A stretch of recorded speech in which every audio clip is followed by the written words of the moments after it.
So they come from Eva? From Eva? Ever, Forever? forever, ever, ever, ever, ever, ever, ever, ever, ever, ever, ever, ever, ever, ever, ever, ever, ever, ever, whoa, whoa, whoa, whoa. Sorry. Destiny News Plus, Guardian Games Show 20 opener. Laurels, Destiny 2 Beyond Light. Shut up, let me read. Welcome to Two Titans and a Hunter, a Destiny 2 podcast. A show where we discuss tips, tricks, and tools to help all Guardians succeed and enjoy playing more. What makes us different? Well, for starters, we're not streamers or YouTubers. We just have a passion for Destiny and are dedicated to keeping Guardians informed and up to date with all the latest Destiny 2 info, news, and opinions.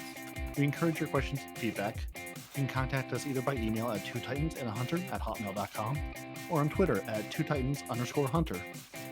Now, on with the show. So, welcome to the show. I am Nitedemon. Hi, Demon. On my right is Peroty, Hi, and on my Peroty. left is Respawn. Hi, Respawn. Hi, Respawn. Hello, everyone. So, it's our banner this week. It's been an enjoyable week. I've enjoyed it. Have you guys enjoyed it? Don't I care if you haven't, so I have. I haven't been online much. It is really the first day I've been online. Busy week this week. Yeah, I've enjoyed it, and I've actually only played because my body has apparently decided that like sleep is for the weak, and no matter what time I go to bed, then I should be awake at 6:30 in the morning. Sleep is a crutch, homeboy. Yeah, telling so, apparently that's my body. Apparently has listened to too much Respawn, and now it's taken that to heart. So I can say on the U.S. East Coast around 6 a.m. on weekdays, the solo queue in Iron Banner isn't bad. I've actually had gotten mercy a time or two, mercy the other team a time or two, but pretty much every other game has been fairly evenly matched. There's one unbroken person on each team. Each team has at least one or two people with the trials gear, so it's maybe their whole round robin snake draft. You get the first trials god, you get the other trials god, you get the second trials god, you get this guy who's just unbroken but not a trials god. Maybe it's working out. I don't know. No, it's not. No. Okay. I've played a lot of Iron Banner this week, and I really did think that I thought I'll go into the solo playlist because apparently that had that the snake draft thing, and I was feeling that they'd changed it again, and I wasn't 100% sure, and I kept playing, and it was like it had been before, where we would either get mercied or we would steamroll the other team, and I then lent back to a bit more of jumping into the normal Iron Banner, which was a little bit fairer to see, which was strange, to be honest. There was still a couple of 2s and 3 teams in there, but it seemed to be a bit more balanced with how everyone was playing.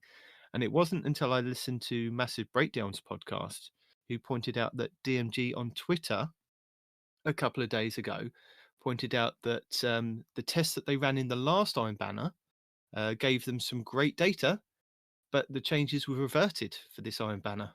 Oh, interesting. Okay, so the changes I thought I was enjoying was not actually the case. I was just lucky. I think you were. The team is working on some changes and bug fixes for that and plans additional tests next season. But it would have been nice for them to tell us that it was just going to be that one Iron Banner rather than, we're making this change and then just leaving it at that. It has to be, I think it was Bungie on Twitter, was the one that kind of pulled it to DMG's attention. He said, I don't know what's going on in Iron Banner, but it feels like lobby balances has been cranked up by 100%. If I don't drop 40 to 50 kills minimum in a game, we ain't winning that game. And that's not an exaggeration. And then DMG said, no changes to the lobby balancing on our end, but, the tests they ran last Iron Banner have now been reverted. It's like, why can't you tell us a change on your end? Why can't you tell us this? Why didn't you tell us it last time that it was just going to be that Iron Banner? Why wait for people to play and then realise that, or think they're going mad that there might be some kind of change, but not actually some kind of change? You don't know until you actually question them. And then until, we're not going to send a message to DMG and go, hang on a minute, I think I've been steamrolled about 20 games in a row. I mean, I've got quite a lot of footage this week for the YouTube where I got steamrolled, and all I was doing was playing the singles. I was like, doesn't matter, I'm getting my bounties done. I'm getting there. But yeah, I wasn't. I mean, I did have a quick look through Twitter, but it wasn't as obvious until I kind of clicked. I knew what I was looking for. But yeah, it was reverted again, unfortunately. Yeah, I just absolutely love the no change on our end, except for the fact that we turned off the thing that we told you we turned on, which I think qualifies as a change on your end. Just I mean, oh, Bungie, Oh, keeping us all on our toes. Well, that's a way to put it. I Mhm. don't know if it's a good way to put it, but it's a way to put it. but I can tell you some good news What's the good for news? next week in Destiny. What? Warlocks, Hunters, and Titans will face off when Titan Games return.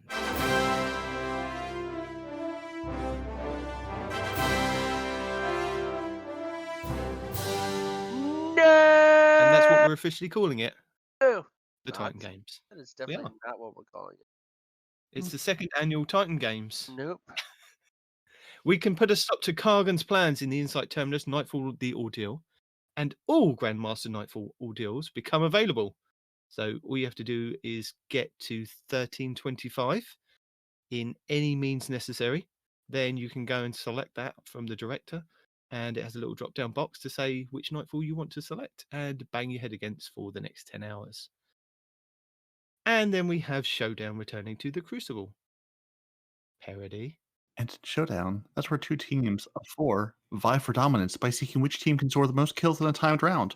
Try to be the first team to win the best of 3, because if you're tied going to the 5th round, it becomes sudden death, and you get one final life to prove which Titan is the best Titan. Ruh-roh. All the Titans. None of the Titans. Ah ah ah ah ah. So if you're wondering, Respawn has poor audio because he forgot to pack his microphone. He's in a hotel traveling. On brand. Is it? Does it sound poor? Does it really? No, it just sounds like you're in a hotel. Yeah, What does that mean? It's better than airport, better than car, not quite as good at home at desk. It's in that range. Although I did point at home at desk last week sounded different to the home at desk the week before. He says he didn't touch anything. A liar. No. Okay, true. The only thing that changed at home is I added 2 brand new gaming monitors. That is the literal only change that I have made. And So why did you add 2 gaming monitors? Because you wanted to see all the Titans. It changes the acoustics. So no, nothing changed. What you're saying is you made no changes except for the changes you made, just like Bungie. I made no changes to the microphone or its sound. No, but nobody said you made any changes to the settings. You did. We pointed out that you added something to your computer, which also then changed something internally and said, such a liar. No, this microphone should not sound like this. But you've changed the sound profile of by having different hard surfaces, different places. Nothing. Sound waves bounce. Talking about things that have been changed, Guardian Games has been changed this year. So this week at Bungie for the 15th of April, 2021, things are afoot. Spring is here and competition is in the air. The second annual Titan Games are kicking off on April 20th. The theme of this event returns, pitting class against each other in a friendly competition to showcase their skills in combat. Last year, Titans dominated the field for nearly the entire event. No, they didn't. Can Warlocks or Hunters bounce back to dethrone those gargantuan punching machines? Nope, and because Bungie is a bunch of cheating that like to skew numbers in their Titan main having asses favor. So they do put a link to the Guardian Games event page, which I can quickly go over. So it's a free event for all players. So you'll be happy with that Respawn. You can draft in as many fake accounts as you like for Hunters. The Vanguard have secured a ceasefire with the Cabal Empress Keitel, and humans enjoy a brief moment of respite. Eager to celebrate Guardians and lift spirits, Zavala sounds the call to competition, and the class's banners are raised around the tower. The Guardian Games have returned, and glory awaits. I continue to love how we have like an Olympic Games in the middle of an ongoing conflict. Like, hold on, guys, hold on. These are here. It's fine. Actually, no. Historically speaking, even during the World Wars, on Christmas Day, there's a ceasefire, and they commune with one another. And there's even a And then they go back story where just they like played football with each other, right? In the midst of battle on Christmas Day. So it's not impossible. It is heard of, even in our society outside of video games in real life. It's happened. Call it ceasefire during particular events in order to celebrate that event in one way, shape, or form, right? So I'm not sure if Guardian Games qualifies as Christmassy. Maybe the Oh. Guardians it does. I don't know. But some sort of special event where everyone Yeah. can come together. And now, what I want to know is, do the Fallen have their own Guardian games? Is there some sort of Cabal games that go on at the same time? That's what I'd like to know. their games are killing Guardians, man. Yeah. Do all the Cabal get together to see who can throw the Guardian the farthest or something? Probably. So we can earn medals from Eva Levanto by completing contender cards and tryouts. Each week is a new chance to be recognized as the top class in the games. Each week, podium ceremonies will grant Guardians with distinctive gold, silver, or bronze auras, which will last the rest of the week. The winning class will be recognized at the Guardian Games closing ceremony. That's May 7th to the 11th, complete with resplendent fireworks and a trophy displayed in the tower all year long. So does this replace the old trophy that is sat next to Zavala? So if it goes to Hunters, where does it go if it goes to Hunters? Does it just go down in the We don't have tower to hangar? discuss that because Does it go in the place never that Cade let used the to stand? win. There's That's no annoying. point in even discussing it because Bungie will never let us win it. Right? It's probably going to stay in the exact same spot, and they'll just change the gold on the statue to whoever wins it, and it'll be the exact same statue. No, actually, I think what he says makes a little more sense. They'll probably put it, assuming Bungie ever decides to stop nerfing Hunter numbers. I'm assuming he'll probably put it, like he said, where Cade 6 used to be, aka the hangar where nobody goes. Like Memorial. Yeah, right? It's just going to be like, hey, you got your statue. Where's it at? You got to find it. What the what? So the participation requirements for this year, it says, while all players are invited to participate in the Titan Games, new players must first meet the following requirements. Create a Titan, escape the Cosmodrome to unlock the tower. Once new players have met the above requirements, they will unlock a milestone telling them to speak to Eva Levante in the tower courtyard. Who will assign you a Titan if you do not already have a Titan assigned to you? Yes. I want to be angry, but he's got to.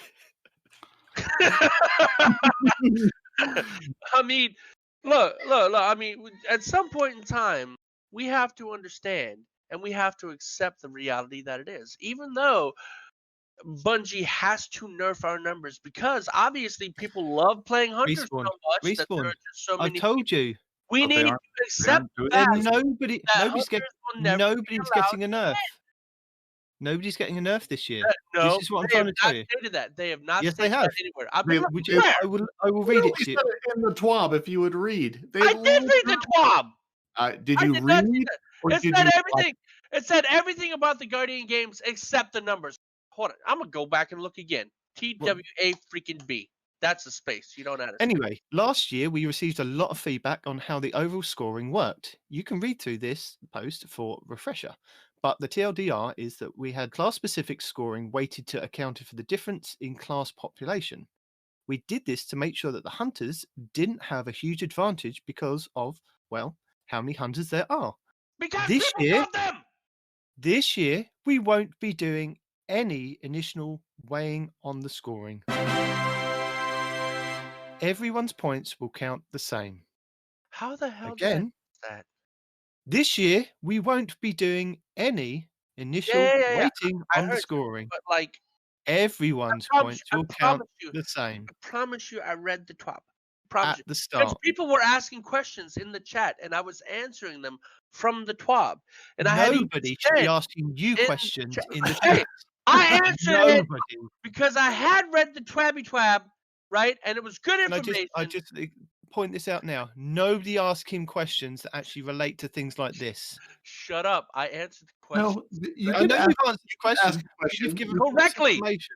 No. You No. can give an This time answer. they It were may right. not be an answer I that had Yeah, looked it up I first, think and I I had read think it. what Respawn is actually getting confused is that they said that they initially won't be weighting the scores, so that gives them leeway to actually, if they do need to weigh them later on to make it even, they will. But initially, the scoring won't be Oh, yeah, weighed. as soon as Titans aren't first, it'll be weighed.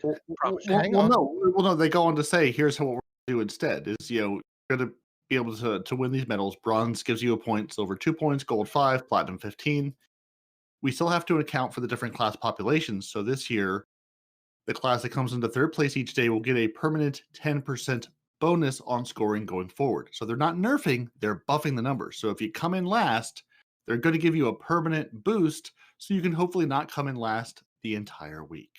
Because if they don't nerf the hunter numbers, Titans will always be last. So again, they're buffing their Titans once again. Sir, you're assuming Titans are going to be last.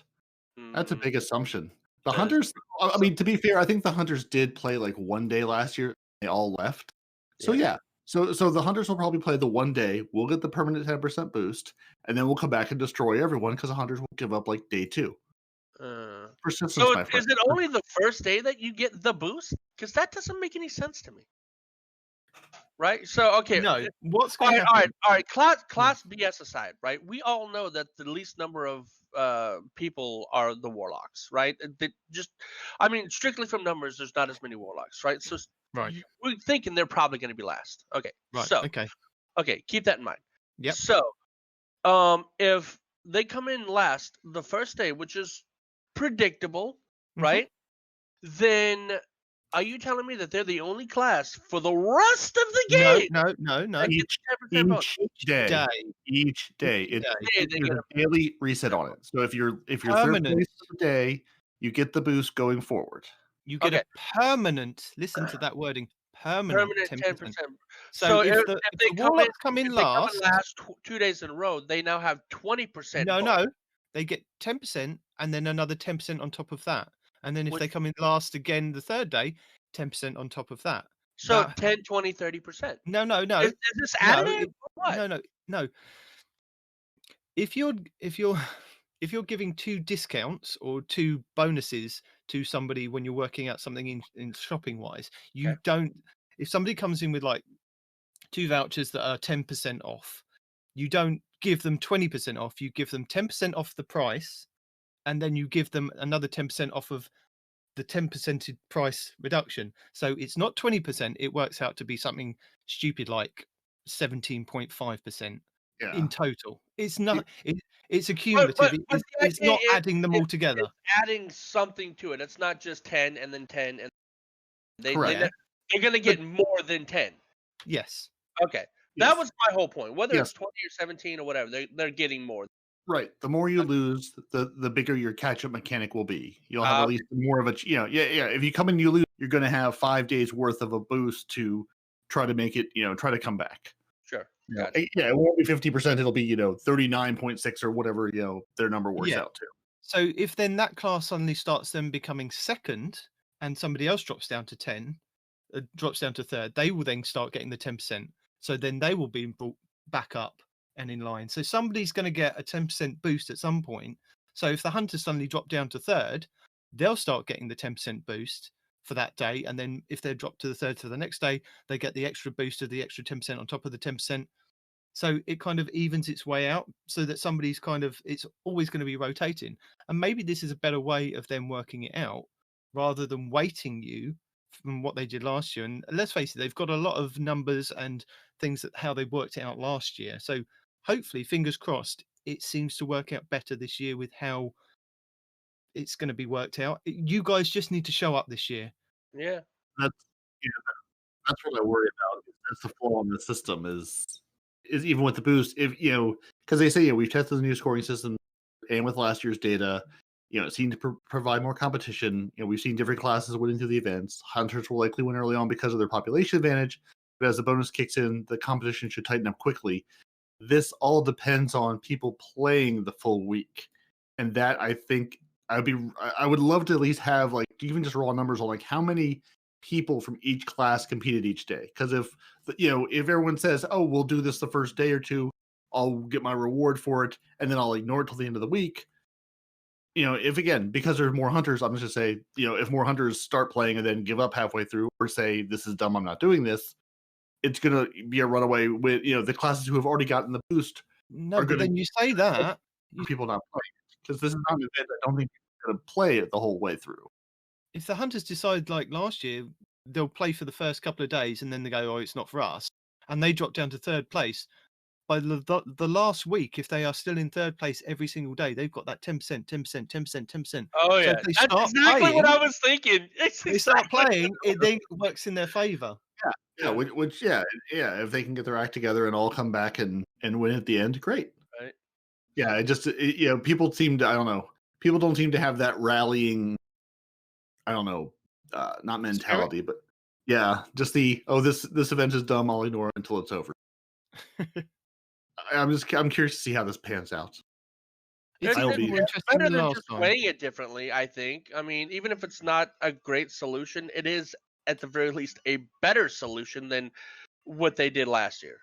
Yeah, Right. So yeah, And I'm happy we have a playlist that we don't have to fight the other classes for things.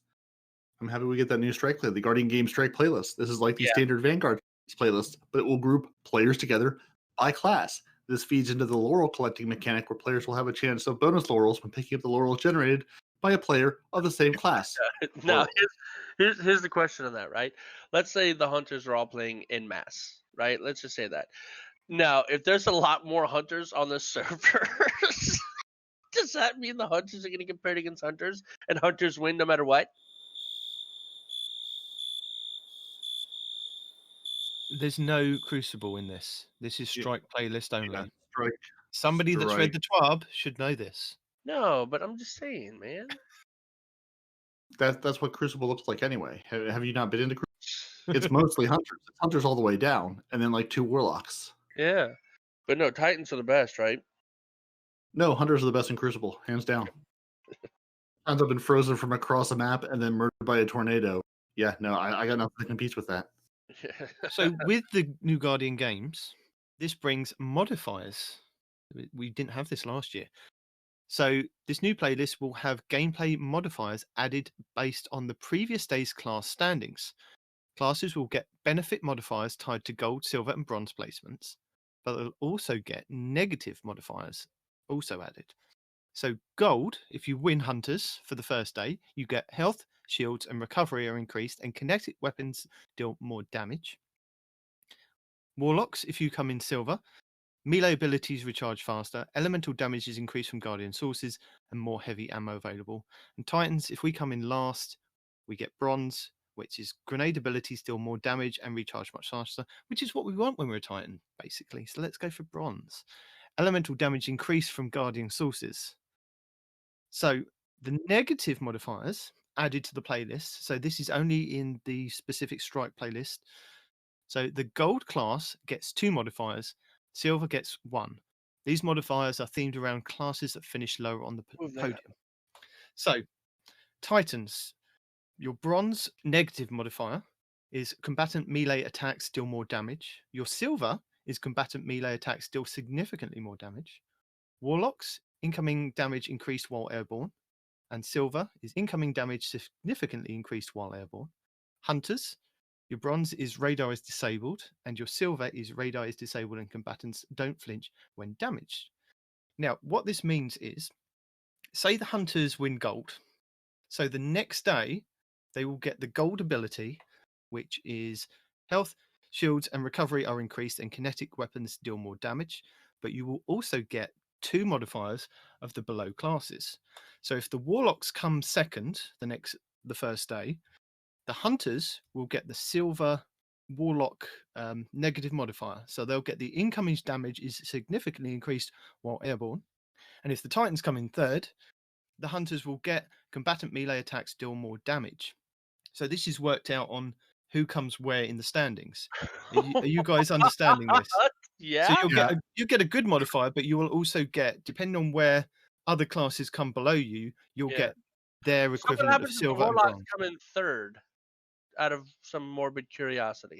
Who comes in first? Okay, hunters first, warlocks third, titans. Okay, so you'll get your gold abilities regen and your kinetics deal more damage. You will then get the Titan silver ability, which is combatant melee attacks deal significantly more damage to you hunters. And the warlock bronze, you will get incoming damage is increased while airborne, and that is only on the hunters. So say that the Titans come in second, you will then get incoming damage is increased while airborne from the warlocks because they came third. That's how it's going to work. Does that make sense to you guys? Yeah, it does. I mean, obviously, it's going to get more complicated as it goes. Yeah. Well, no, it doesn't get more complicated. Those are the 6 modifiers from, if you come Yeah. last, if the Titans come last, they don't get any modifiers because they're last. Yeah, any bonus. Yeah, any bonus for any buff or debuff. You yeah, get the buff, but you don't get the debuff. yeah. The thing that I didn't see at first off is this one Guardian Games Strike playlist. So this isn't like, you're not going into Crucible with, all the debuffs on. You're not going into a raid. You're not going to anything else with all these buffs and debuffs. This is just for this one Guardian Games Strike playlist, first off, which I totally missed when I was reading this the first time around. Mhm. And you've done a good job breaking this down, Nitedemon, because I was the Mercules to your Kit Ketcha when I listened to Massive Breakdown this week, because I was like, I read all these, but my brain's just like, I'm too dumb to understand this. And it basically broke it down the same way you did. If here's the ranking of everybody, here's how this works. It's like, okay, that makes sense. So yeah, basically, based on your class's standing, you either get the buff or debuff depending where you ended and where the other 2 classes ended, which you explained much better than I have, and much better than my understanding before we were recording this. They should have kind of done a little table. I mean, they've done a little table on the TWAB saying, right, this is the bronze and the silver for the Titan, Warlock, and Hunter. But underneath they said silver classes only get the modifiers from bronze class below them, and gold classes get a combination of both silver and bronze. But it's not kind of explained. You know what I mean? They've kind of done a proper. Yeah, they should put an example in like you did. If hunters get gold, silver, Titans get bronze. That's what this means. Give us an example of it, because it's a lot of buffs and debuffs, and you're going, okay, I see buffs and debuffs, but why and how? It sounds like the better you do, the better the buffs, and also the more debuffs. Yes, that's right. You get 2 debuffs if you get gold. You only get 1 if you get silver, and if you get bronze, you get that 10% extra boost. You don't get any debuffs, but you get a buff. Ta-da! And I'm sure that when you click on the Strike playlist, I'm hoping, cross fingers, when it comes up with the modifiers along the side, that it'll tell you what modifiers that are going to be that day. So you don't have to keep referring to the TWAB or listening to us explain it time after time. Yeah. Well, yeah, I mean, they'll probably just show it like they show it. Yeah. Yeah, since it's daily reset and you're grouped by class, all they can display one set of information to all 3 of you, and it's the same thing. So yeah, let's hope they do that, and it doesn't actually say you have to shoot people in the face with rabbits or something crazy. Like they like to say, hey, here's a thing. Oh, Right. by get punches with solar, we actually meant swords that are arc. Honest mistake. I think we're overlooking the psychological aspect of this, right? So you go to pop into this playlist, okay? Mhm. Right? I mean, the fact that you're being paired with only your kind is kind of an advantage, right? I mean, just gives you that rallying feeling. That's what I'm thinking. I don't know. I might be overselling it or whatever, but if I every time I jump into just like a random strike or a random event and I see multiple hunters, I get a little bit of a surge of pride, personally speaking, right? So if we jump into a playlist where all you see is your brethren, whether it be Hunter, Titan, or the other one, Mhm.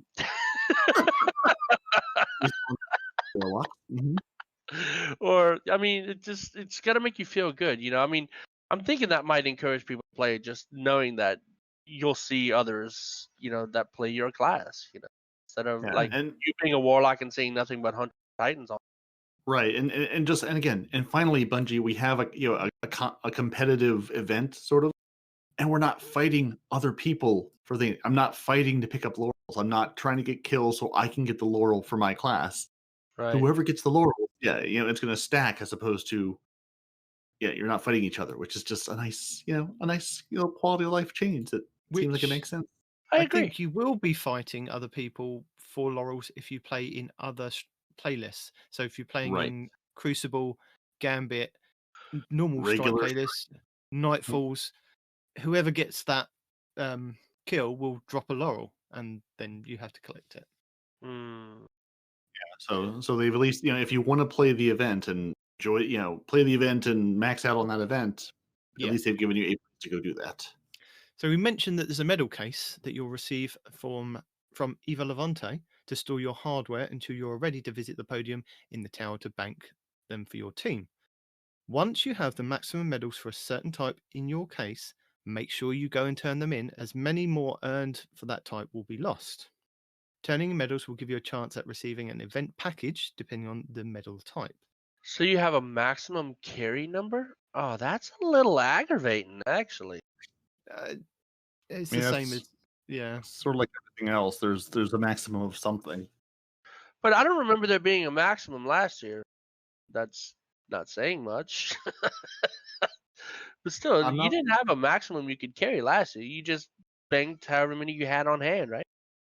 I do feel like there was some kind of cap to it. I don't remember, but I do feel like there was some sort of like, hey, you should go these. You won't earn any more at this point. Nitedemon's giggling. I think he knows something. What? I'm not giggling. Oh, why'd you giggle? You're just hearing the giggling in your own head. That's all. Yeah. I told you that in confidence, Peroty, and now you're just broadcasting it to the world. I thought that was a voice in my head that told me that, not your voice. It's Can't great. use the same thing twice in a row, man. So the laurels are kind of like they're coloured versions of the motes that you normally pick up in Gambit. So there'll be red for Titans. What is it? Let me find a picture. I can't find a picture now. Titans, yellow for warlocks, blue for hunters. That'll do, yeah. Unless you So- respawn and the color blindness is broken, so who knows what colors it'll be for you. Respawn, you pick up all the red ones, my friend. So whichever ones you see on the ground when you're running that straight playlist, go for that color. What color's going to be? So pick up laurels dropped by other players during Guardian games to purchase bounties, contender cards, and rewards from Eva.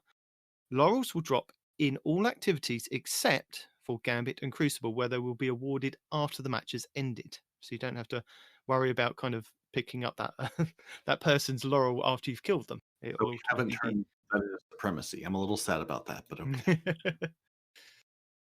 Please note, players must wear their Guardian Games class item to generate laurels and progress the Guardian Games bounties. Previous Guardian Games class items, the Cunning Rivalry Cloak, the Mighty Rivalry Mark, and the Sage Rivalry Bond, will not generate laurels or progress any Guardian Games bounties. I am glad they pointed that out, because somebody's going to want to sport their gold from last year. But that doesn't make any sense, you know. It doesn't make any sense. You should be able to. Yeah, you should be able to put it on and it still work. So delete laurels. What is happening right now? So unrecovered laurels do not go to players' postmasters and must be picked up to count towards their total. So this is any ones that do drop on the ground. So fling yourself off the cliff chasing the laurel. That's what I'm hearing. Yes. As long as you get the laurel, it's all fine. Does gravity work differently for laurels? Because I'm pretty sure we fall at the same speed. So you can earn your medals from triumphs, contender cards, and activity completions. Medals are stored in the medal case found in the quest inventory. Turning completed medals into the podium tower will increase your team's score. And again, if the medal case is full, medals earned through claiming triumphs will be lost. So make sure that you don't click on claiming that triumph before you check your medal case. So check it first, then go. That's right. All you hunters out there, I know. Basically, you're going to have to go to the tower. You're going to have to go to the tower and do stuff. I'm talking to my brethren. You hunters out there, I know you want to hoard the treasure. I know you do. I feel you. But in this particular case, it's going to count against us. All right. We don't need any other stuff counting against us this time. So we gotta remember to turn them in so we don't lose them. All right. Don't hoard. Let me say that again. Don't hoard the medals. Got it? Good. Moving Also, play fat first day. on. Show more than pretty much. Contender cards. This year we are introducing a new way to earn points for your team called contender cards. You will be able to pick these up from Eva in exchange for laurels and can have one active at any given time. Completing objectives in Strikes, Crucible, and Gambit will grant gold medals upon completion. There is also a special Platinum Contenders card that will focus on completing objectives in Nightfalls, Survival, and Trials. This will be the only way to earn Platinum medals. Completing a Platinum card will earn you an All-Star status and a special reward at the next podium ceremony. Card. So that is doing Nightfalls, Survival, and Trials. So Survival and Trials are your Crucible ones. Nightfalls are your PvE activities. So no raids, just Nightfalls all the way. Make sure you complete your Platinum Contenders card before the daily reset on Friday if you want to lock in your All-Star status for the weekend. Hold on. There's a daily reset on Fridays. No, That- there's daily resets, but On every day. if you want to lock it in for the All-Star status for the weekend, you need to have made sure that you've done it before Friday's reset. Ah. You hit the clubs Friday night to show off your all-star status. You got to make sure you pick up the new gear. That's all. So Right. you could do it. You could do it at the Wednesday reset, but as long as you've done it by the Friday one, it will lock in your All-Star status for the weekend. And so again, you get the bronze, silver, gold, or platinum glow for being an all-star. You get the platinum glow. What color is platinum? Platinum is silver-ish. It's got a blue Right. blue tinge to the silver. Yeah, I'm just really curious what the platinum glow versus the silver glow look like, because they're both kind of silver. I guess we'll see. I guess we will. So see. these contender cards, it's basically like they look like little flags, really. There's one that's got a Trials emblem on and the Titan Games emblem on the other side. The Nightfall one's got the Nightfall emblem and the Titan Games on the other side. And you've got Strikes, Gambit, and Crucible. So before you go to an event, pick these up. I don't know if you'll be able to pick these up from the app. Hopefully you should be able to go on the app and just click on the vendor, Evil Levante, and pick these up, but maybe Yeah. not because you have to do it through laurels. Quest you couldn't get through the app. You had to go see Saladin. So I'm gonna Yeah. guess you have to go to the tower to speak with her. But yeah, try the app if it works. I don't know. So podium ceremonies. Every weekend there will be a special ceremony where you'll be able to show off your glow for your class's item depending on the class's standing of that week. Third place receives a bronze glow, second place receives a silver glow, first place receives a gold, and all stars receive a platinum glow. We'll be throwing a special final weekend closing ceremony in the tower. It will be live from May 7th to May 11th to celebrate the winning class. And didn't they change that? wasn't it like the Yes, they was have going to changed the it. 9th initially, and now they stretched it out to the 11th Yes, for they've stretched out. So, Respawn's Go on. fun fact corner. Did you know that platinum comes from a radioactive isotope? Did you know that? so that glows an unhealthy glow is what you're saying? Yeah. So there's a radioactive isotope. I believe it's called iridium-192 is the specific. Somebody out there, I'm sure, will correct me if I'm wrong. But iridium-192, after all of its half-lives have been depleted, it then becomes platinum. But it's still slightly radioactive platinum. So then they have to give it a radioactive bath. And contrary to what it sounds like, it actually removes the radioactivity. It doesn't add more to it, right? And yeah, and that's how you get platinum. So for all of those that are like, oh my god, platinum, should you be wearing that around your neck? I don't know. But there you go. Anyway, I just felt like I should share that. That's from a job I Fair used to enough. have in the past that taught me that little fun fact. So again, like we had last year during the Guardian Games, the Tower's Guardian Games podium will change daily to reflect the current status of the leading team. Classes flags will update throughout the day to show which team is leading, and there'll also be a calendar showing the winner for each day throughout the event. So I think it's the same podium that we had last year. It's just right back in the center of the tower. Please don't do the flags like you did last year. For, No, Please for don't do real. They are. They are Sure. doing the flags like they did last year. It sure seems like it. I mean, they are, but I'm hoping that whatever team is in third, the flag doesn't go below the podium itself. Mm. Talking, just bringing that up for a friend. Wink, wink. Players will receive rewards and a glow that is active when in the tower, which will remain until the next ceremony event or until the Guardian Games ends. Additionally, players' class items will also change colour to show their current standings after ceremony event, being gold, silver, or bronze. EVIL will be offering 3 different kinds of Guardian Games bounties, which will reward players for completing them. Weekly bounties will reward XP, Bright Dust, Glimmer, and Laurels. Daily bounties will reward XP, and additional bounties will reward XP and Bright Dust. So those are your repeatable ones. And also, because it's another new event, there's some new loot for you to get. Loo. At the start of the event, you will get a new class item from Zavala. These are required to participate in the games. Your old class items won't work for the event. There will be a new exotic sparrow you can earn during the event because every Guardian can use a new set of wheels. Okay, Did maybe you not notice wheels since they it- hover. If you look at it closely, like where the handles are in relation to the feet pedal things, it looks like it's going to be another mini. Did you notice that? It doesn't look mini. Well, from the picture, no. Like, if you look at the correlation between the wheels and the handlebars, it's got the same kind of spacing as the minis do. So if you missed out on it last year, the Heir Apparent machine gun is going to be back available for you to get this year. And also, if you already have it, you have a chance to get the catalyst for it, which Yay! apparently provides you with a better overshield.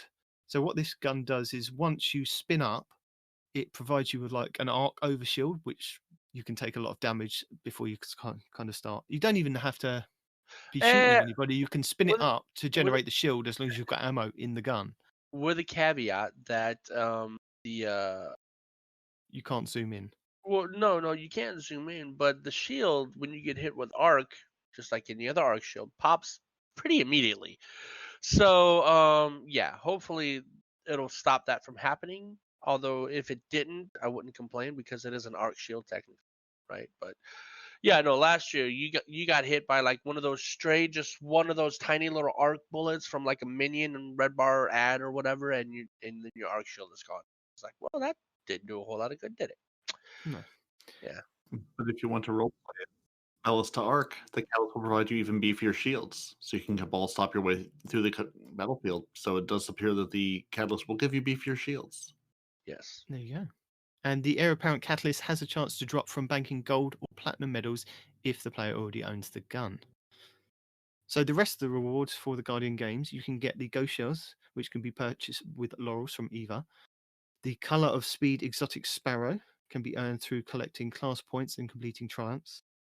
So additionally, there are new legendary class items for each class, as well as 2 emblems, 2 shaders that players can earn by completing triumphs. And the shells look like exactly the same as last year. So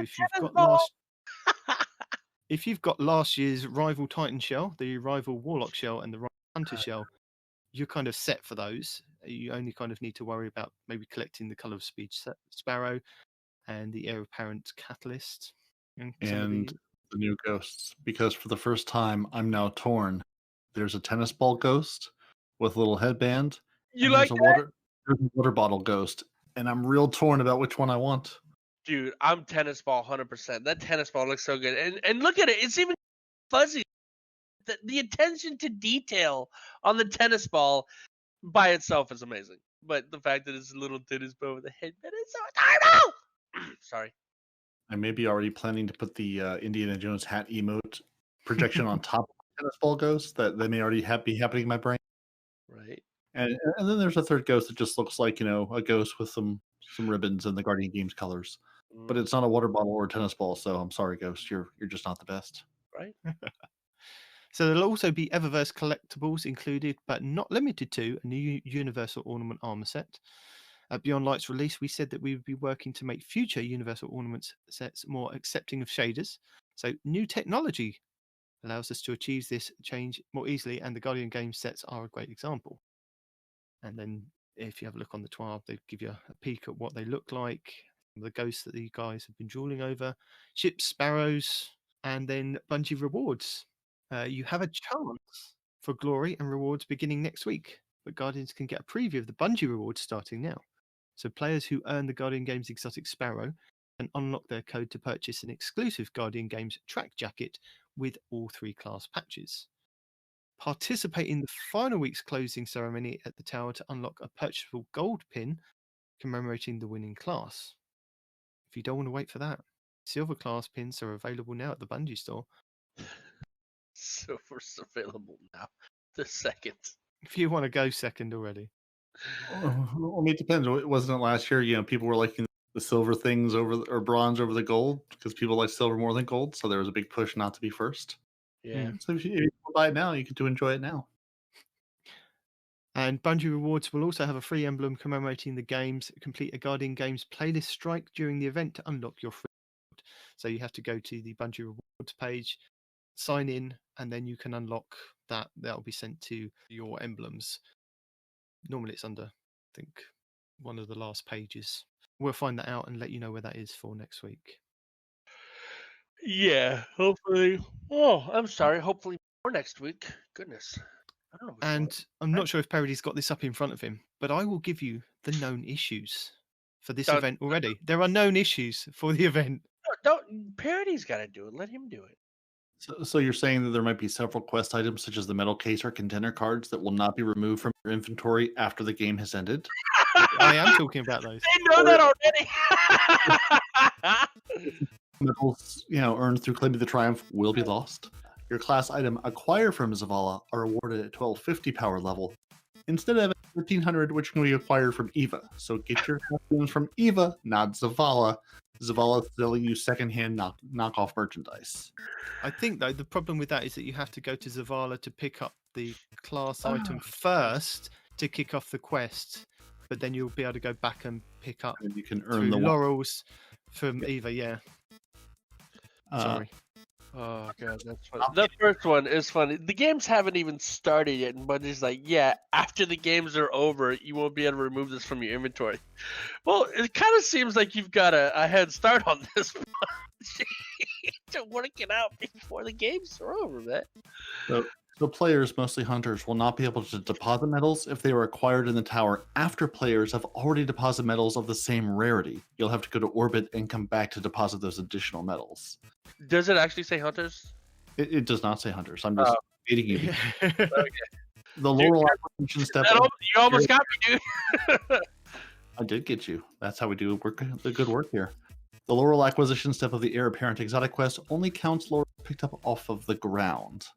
So if someone tries to open their trench coat and sell you laurels, do not accept them. They will not work. Your non-masterworked Guardian Games Ghost purchased from Eva display as a completed objective. The certain shaders may erroneously remove the glow from the Everfirst Warlock Guardian Games Universal Ornament set. Oof. And those are the issues we know before the game starts. And when the game starts next week, we'll see what other issues we have. There will be more. Who's going to be able to deposit more than one medal this time? Not hunters. Yeah, I've already told you the hunters can't deposit metal. Bro, I already know that. No, that's that. No, I got you. I got you. But Respawn, we come to the most important part of the TWAB now. Precursor. We had our fun dinosaurs versus monsters debate, last week. There's going to be some good Festival of the Lost stuff coming. However, Bungie has identified 12 weapon candidates for your consideration. You can pick up to 3 of these to have new ornaments created in the future. We're asking for your suggestions super early in development and plan on completing them early next year. So instead of giving you a half-designed dinosaur armor that you all loved anyway, we haven't even started working on these as Bungie. We're going to give you the choice to see, do you want a new ornament for the Crimson?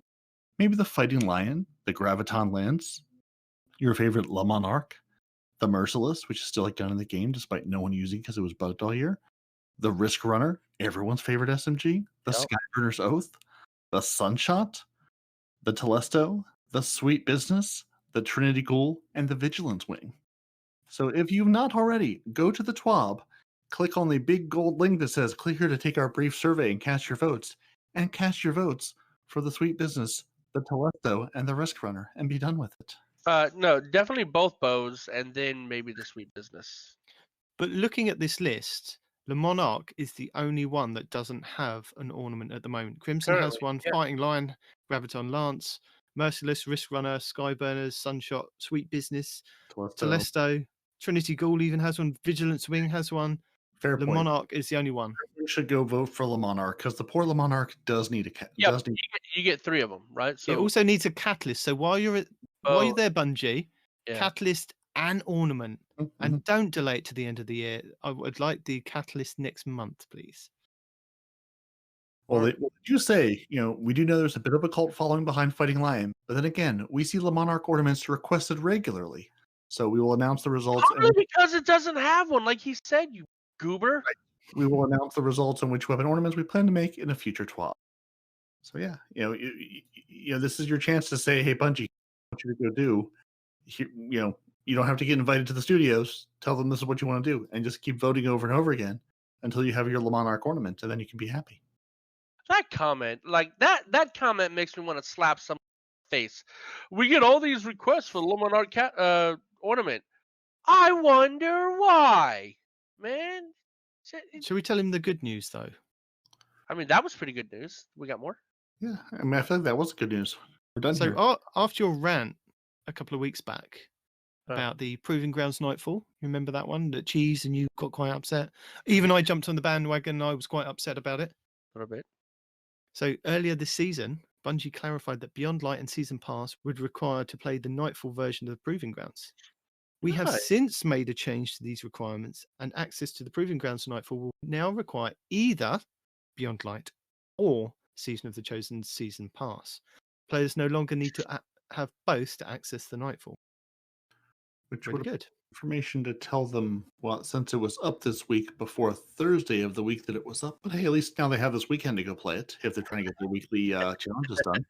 Well, also, no, if they want to go and do the Grandmaster next week when they will be available, No. if you own one of those two things, you'll then be able to go and do your Grandmasters. That sounds like a terrible idea, but sure, if you want to do that, they're more than welcome. Why is this okay? I do think that they shouldn't put it behind a paywall in any way, shape, or form. Or I'm sorry, let me retract that. I think if it's behind any kind of a paywall, it shouldn't be the Nightfall. I still stick with that. No, I think it should. I think as we've been going through like regularly, you pay for the content, you get the content. But if they make a complete boo-boo on saying who can access that content, then that's on them. That's not on us, the paid people. Yeah, if you tell me I'm going to get a thing, the day before it comes out, goes, oh, remember that free thing we were going to give you? Yeah, you don't get that now. Please give us $60. That's not okay. I hear you, but the reason I'm saying that is the game is supposed to be free to play for most things, right? And if people that have the game for free to play can access all these other Nightfalls, most things. Why is it that this one Nightfall for that 1 week, whoever has free to play can't do the Nightfall? Because that's how it is. That is the law of the land. Because you get most things, because there's no reason to buy the new content if you don't put some of it behind the thing that says you should buy the new content, and then you get to play the new content because Bungie make money, Bungie make more game. Everybody happy. And as Bungie reminded everybody last week, they will remind you this week again. Beginning in Season 14, launching May 11th, they are overhauling the shader system and how shaders can be applied to your armor. Due to that overhaul, shaders will become permanent unlocks, and all shaders in players' inventories will be removed, forcefully removed. So they encourage everyone to dismantle their shaders before Season 14 begins on May 11th to ensure that you receive the Glimmer and Legendary Shards. So basically, while you're listening to this, go and do it now. We'll wait a couple of seconds while you kind of boot Destiny up. Go and do it now, and then listen to the rest of the podcast.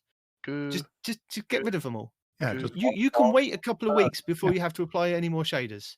You can look ugly in Crucible. It's fine. We'll allow it. It's fine. So, I need to know how many slots in your vault are currently taken up shaders at this point in time? And if the answer is 0, is it because you've already deleted them all? It is 0. I have already deleted. I'm trying to get Are you on proud of track me? with the whole Very who proud put of you. shaders in their vault to begin with. Oh, there was a time I was putting the Atlantis swash shaders in there because I had like 800 of them, and that was before you could break them down more than one at a time. And I said, no, in no world am I ever going to break these down one by one. So I would just pile them there. I did have 2,762 of one shader, and I can't remember what one it was, but it was obviously an activity that I'd played lots of. Yeah, probably. I think the Atlantis Watcher. There was another one that would drop from everything. So that gave me quite a lot of glimmer and a lot of shard. Excellent. And we've been over our Guardian Games known issues, and again, that's part of Bungie's reminder: delete all your shaders. If you're There are seeing more issues. there are some more issues. If you're seeing beaver errors just out there in the world, if you're running into this, it's because over the past few weeks, Bungie has expanded their Steam datagram relay system to cover Steam, Xbox, and PlayStation consoles, and that's causing some an uptick in beaver errors. And just that's sort of the that's like the anti-cheat thing they're continuing to roll with the consoles, right? Yes. That's their what they're using on Steam, and they're bringing to consoles, and yeah, it's causing beavers. There's also a couple of weekly known issues that they've mentioned in the help forum, but they're putting here in the TWAP. The Pit of Heresy Flawless Solo Emblem Crimson Echoes is not tracking completions. The players can fall beneath the grate in the Proving Grounds strike and become trapped. So that's good times. The other known issues were all Guardian games, and we were those. Right. And really, if you ignore the movies and the artwork this week, I behoove you, please scroll down to the Art of the Week, the bird game, because I just love Osiris and Saint 14 and Crow, as birds. Crow seems like an obvious one, Right. but Osiris as a pigeon, and then Saint 14 as a pigeon, and Osiris as a phoenix is just kind of great, and I love it. It makes sense, though. Yeah. Mm-hmm. Mm-hmm. I do appreciate that I clicked through this on the Twitter because this is from Elseer Art on Twitter, and I clicked through just to see what the conversation was, and the first comment was from the artist, like basically saying, I don't really know how to draw a phoenix or what a phoenix would look like, so this kind of looks like a seagull that fell into some curry. And now that's all I can see. It's amazing. Fair enough. And yeah, that's the end of our TWAP. We've got some Guardian games next week. Cosmo does finish the thing. So to my fellow hunters, let's be humble when we win the gold this year. So Cosmo, Fellow hunters. Cosmo's a hunter. He believes in you, Respawn. He believes in you. Cosmo's a hunter. All right. Well, there's at least one good egg. So before we get onto the Respawn's report roundup, Yosh. and anything else, we have Not Arf dropping in to give us some Not Arf Ask lore.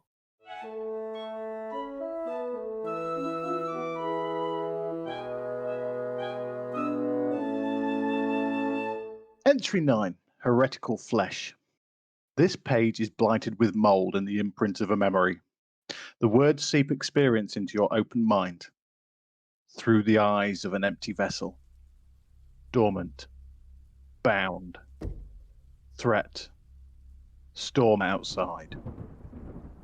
Rain, soft thirst. Flashes show shapes, shapes I know. Gentle whispers reach from me, to all. As father, as Fickrel, barons, kells, gone. Another voice. Pressing. Fear and confusion. No. The mind beneath this one screams to the surface. Nothing. Scorn. A son. Fallen. Elixni king. Acaris does not bow. Arise, commands the voice buried in whispers. Acaris does not bow, but Acaris is dead. Peeled away. The spine of the Glycon breaks, its vertebrae now interchanging. Scorn howl to herald the crossing into nothing. Through the locust they hear the whispers and obey. Meet salvation. Frenetic scrawl inked in the margin reads, "There's a scanner array off the hull near the hangar. I patched a line through to it to check Quinzig's feed. Needed somewhere to listen."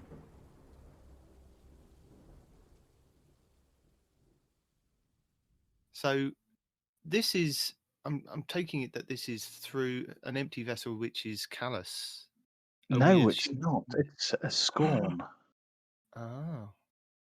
You're actually seeing that from the Scorn's point of view now, actually plugged into the Crown of Sorrows. And actually, as they're doing this communion, and this is the first time the Locust is actually mentioned here, and they've actually made contact with the darkness. Oh, okay. That's interesting.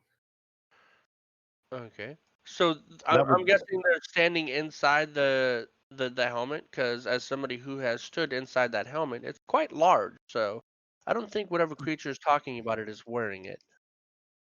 No, it says it said in the previous episodes that they're somehow plugged into the helmet. Oh, they're accessing it without wearing it. Something like that. Yes. Ah. Yes. Because Galron was actually a big lad, so for us to wear the helmet, we'd have to grow a bit. That's what I'm saying. Yeah, I know they're not wearing it, so how are they doing the thing? But No, okay, it did say Quinzig somehow plugged them into it to actually access or increase their telepathy or the closeness to the darkness to commune with it. Fair enough. Entry 10, Blood in the Barrel. This page is blighted with mold and the imprint of a memory. The words seep experience into your open mind through the eyes of catabases. Weeks bleed away. Where is your ghost? Bato grunts as he throws a crushed Scorn into a tangle of festering dark tendrils. These fungal growths had grown across the Glycon during the timeless expanse since their plunge, and they continued to spread. "I don't know," I splutter as I pull a ragged blade from my gut. Off fraternizing somewhere. "I'm here. What do you need?" Gilly says, appearing. "Fewer holes," I groan. Bato looks to the 3 Scorn that had ambushed us, now returned to the grave. The rest will feel their deaths. How much further? Assuming the ship hasn't shifted again, not far once this one gets up. Gilly gestures to me. "Is Quinzig certain severing the crown will send us back?" "It'll work. We better not have dug up this command key for nothing," I reply, holding up an Imperial security key. "You said it would stop the Scorn," Bato roars. "Stopping them doesn't matter if we don't get out. I pledged my life to Callus, and you want me to forsake him?" He towers over me. "I know a thing or two about abandonment. He used you to get what he wanted, just like he used me. He's gone, Bato, and we're close to follow. Where does that leave your bloodline?" I stand as waves rack the Glycon. It isn't something you see, more like a light bulb bursting, a long blink before the pins and shivers wash over. Numb, I can hear it moving through the ship like cold metal tension. 3 Scorns snap and contort in grotesque reanimation. "You're welcome to stay, Skullcracker." We make it to the ship's bridge, howls tracking us down every hall. I seal the door with the command key and meet Quinzig beneath the command console at the entrance to the viewing chamber. She stands encircled by 15 loyalist soldiers. "This is everyone?" I ask. Quinzig nods. I insert the command key into the viewing chamber door. After a moment, the pistons disengage and the door opens. Quinzig focuses for a moment. Empty. Her voice rings from her. We enter the viewing chamber. The soldiers take up positions around the room. Bato strides past the darkness-infested crown and drops to his knees at the open viewing window.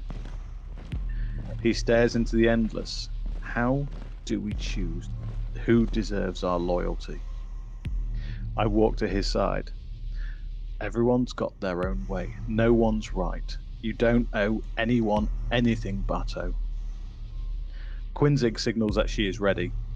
As I approach the crown, I watch her eye trace the scorched handprints of each councillor that last communed here. Shrieks echo down the steps leading to the bridge. Metallic scraping heralds the flame. "I will do this so others may live," Quinzig's voice flows. I did not intend suffering, but should have expected Callus's deceit. Ambition to steal away his secrets damned us all. Get us out and we're square. She plants her next words into my mind. I will, because you do not belong here. She places her palms on the crown. Velocity surges backwards into infinity, tearing away the surrounding reality. We stand in nothing. 17 defenders back to back around Quinzik and the crown. The shrieks grow louder, and through winds of bending steel and trembling flesh of scorn that pour through the nothing with us. Slug rifles unleash a salvo in all directions from behind a handful of phalanx shields, tearing line after line of scorn down with explosive force. Incendiaries step forward to cremate the remains between volleys. I add my gun to the line, dropping raiders before they can align shots into our ring, and sling void wall grenades to stem the flood. Quinzik screams, strained to sever the link as the Glycon thrashes against the dark waves. Black fire scalds her hands as nothing twists around us. We fight until the floor is lined with dead scorn and empty magazines. The shrieking recedes. Scraping metal echoes through the viewing chambers as a wave of darkness tremors through the Glycon. Every unburnt scorn seizes and begins to reconstitute. Soldiers panic and fire into heaps of writhing bodies, hoping to stop process. In the chaos, lightning rips through the air, cutting through 3 legionaries and rupturing an incendiary tank. The blast kills 7. The circle tightens. We return fire in the direction of the lightning and are met with 2 fetid abominations. They burst into the chamber and rear back with crackling fists. I charge one, slipping into the void to draw blades from its sheath. Bato snatches a phalanx shield resting at his feet and challenges the other. Its bolts break on the shield. Our remaining guns harry them with slug fire until we close the gap. I cut through the head and hands and then pivot seed Bato driving a shield into the other's face. Quinzik cries out. I spin on my heel to see her engulfed in black flame and the cosmos racing around us. She spreads her pain to us to hold on for a few moments longer to no avail. I look back to Bato, deeper past him into the nothing to the hulking silhouette dragging a flameless censer. And I know this is where we die. Frenetic scrawl inked in the margin reads, cut out a hideaway under the knife, stowed some lab tech nearby. Is this? I'm guessing this is at the end. That's the main guy, isn't it? The main boss at the end of the Glycon mission that we have to The fight. Locust of Communion. That's the one. Him. Yes, that is him. And basically, all this time they've been in the darkness realm. I don't exactly know what to call it, but they actually got pulled in when Callus disappeared, because Callus is now gone. They don't know where. It's theorized by many people, and I kind of agree with them. But he's maybe ascended to another plane. Yeah, I was going to say, obviously helped by the darkness. They're in the kind of darkness plane. That's what I was thinking, like the Ascendant Realms from the Dreaming City. That it's the same place, but like a darker version of it, kind of thing. So they're That's still on right. the Glycon, but it's like an upside down version of it. Yeah, they call them sword realms, ascendant planes. There's many different sword worlds. There's many different words for them, but they're pretty much all the same thing, just different sections of it. Yeah. Entry 11, Sullen. This page is blighted with mold and the imprint of a memory. The words seep experience into your open mind through the eyes of Catabasis. It didn't work. Truth be told, I have no way of knowing if Quinzik even finished what she was doing. Gilly said it took days to find a safe place to bring me back. The big one they all follow was hunting for him. I make a task of committing the Cabal's bodies to burial. The costs are heavy, and I don't get everyone. We try to keep hidden, using the smuggler's hovels where I stash go bags across the ships. All it takes is one of them seeing you. Been keeping track for what I think it's a month, 3 months.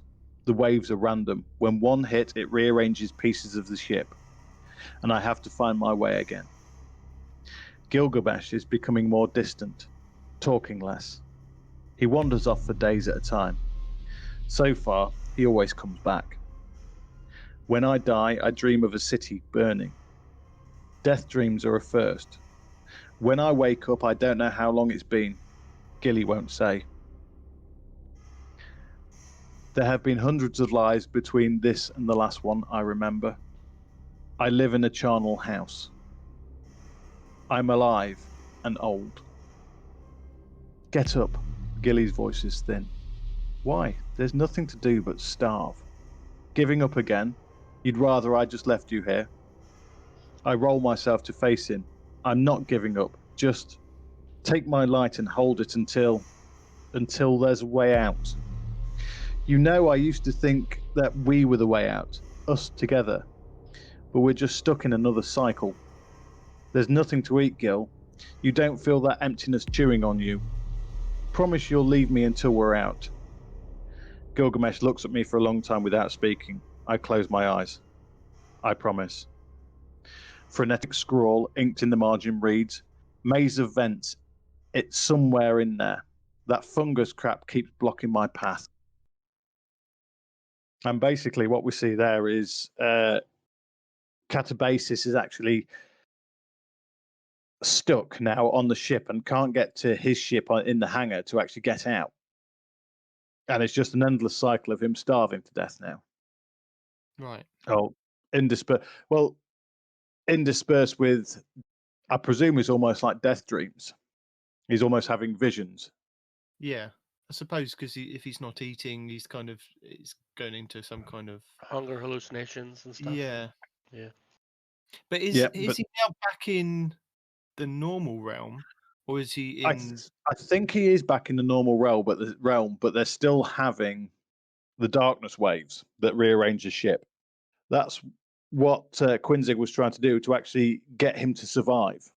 Now, it's not long after that we actually get involved and actually find the ship and actually go into it.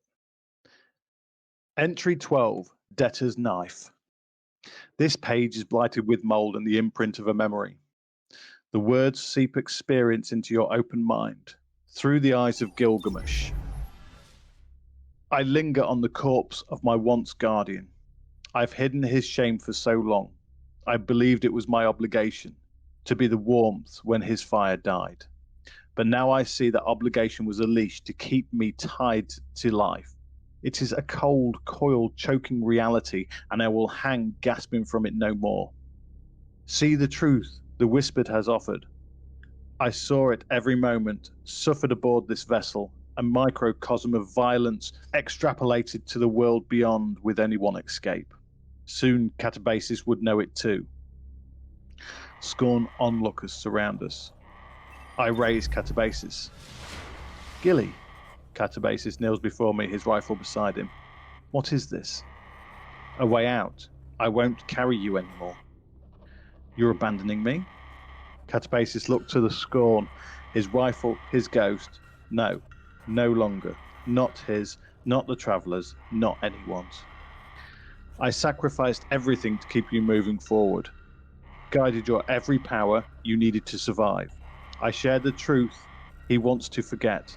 And for what? It never ends anything. There's always more. The Scorn encroached across the disjointed walkways. Catabasis sinks. You said you wouldn't. You, the Traveler, you've kept me trapped to this death knell. Now it's time to set us free. What does that mean? His words like stone weights. Sever our light, or they'll rip us apart for 1,000 lives. I gestured to the Scorn. You wouldn't. Your deaths are heavy, Catabasis, but I'll bring you back as many times as it takes for you to learn.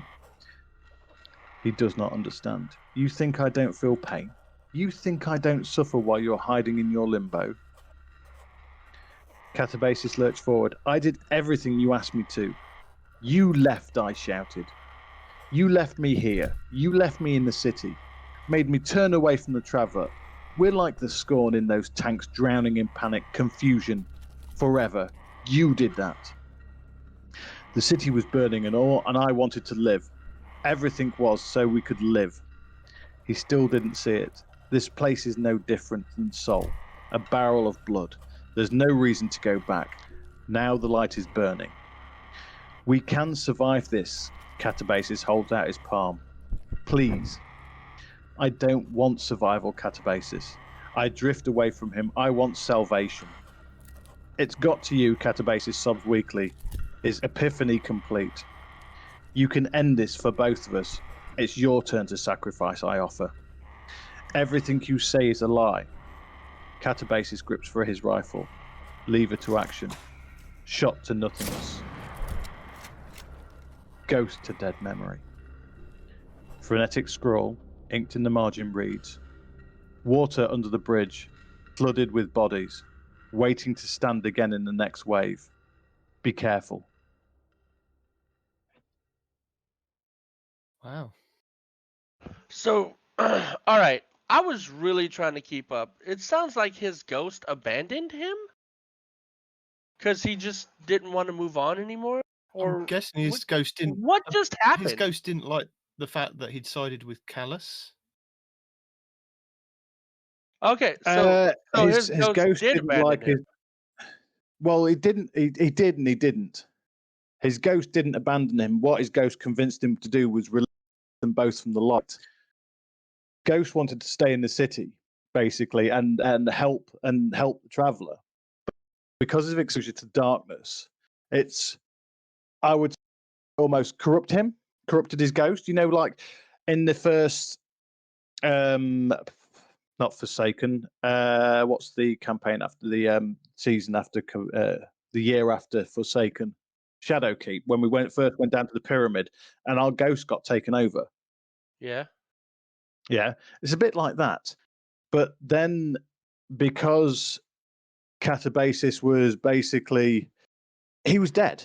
He was dead, and the ghost was left to wander. Gilgamesh was left to wander the Glycon by himself. He's getting more and more these whispers from the darkness, and he's eventually being convinced of the darkness, or convinced himself he needs to let go of the light. The light is a leash. He's held there. Okay. So because his guardian kept dying, and the guardian said, "You know what? Just leave me dead until we have a way out." The ghost ended up wandering around by himself for God knows how long, and just decided one day to bring his guardian back and say, "You know what? I'm done with you. You know, I'm breaking up with you." No. He says to his guardian, "Kill me." Oh, I mean, but same thing, right? It's the same result. So I've got a quick question for you, Arf. So the gun that he shoots him with, is that meant to be the dead man's tail? Yes. Okay. Does that gun shoot paracausal shots? Because I'm sure that's the only thing that can kill a ghost. That is the only thing that can kill a ghost, a paracausal shot. So You've been listening to I know DCP, know. haven't you? I always say Yes, a paracausal shot, or you've got the light suppressing shot for the Like the thorn. No, that's a paracausal shot. That's why. Yes, that's a paracausal shot, because that's why you can actually grab a bolt from Thorn and actually kill a ghost with it. That's the only thing that managed to kill Cade's ghost, which is why when the Cabal were shooting Zavala's ghost, it wasn't a paracausal shot. It was just one of those ones that disabled the light. Yes, it severed his connection with the light. Hmm. It's saying he shot it. Now, we don't... I'm guessing it is the Dead Man's Tail rifle, because it says lever to action. It is a lever action rifle. Going on technicalities there. But who's to say he hasn't got a Thorn? Lever to action, pull the actual hammer back. Yeah. They've kind of left it open, haven't they? Yeah. Now, I believe it's... If it's the same guy that we found hanging, he's rifle. I don't see him holding a Thorn. Yeah, you can't hold two exotic weapons. You can only hold one. Exactly, and he's got the rifle. Not to be picky or anything. Oh, dear. Oh, it is the Dead Man's Tail. Now, I don't understand how it's actually done that, unless there's something when a ghost has actually become suicidal. drops its maybe there's some sort of barrier there that it can actually drop and actually allow itself to be killed. You know what? That explains a lot in Crucible for me.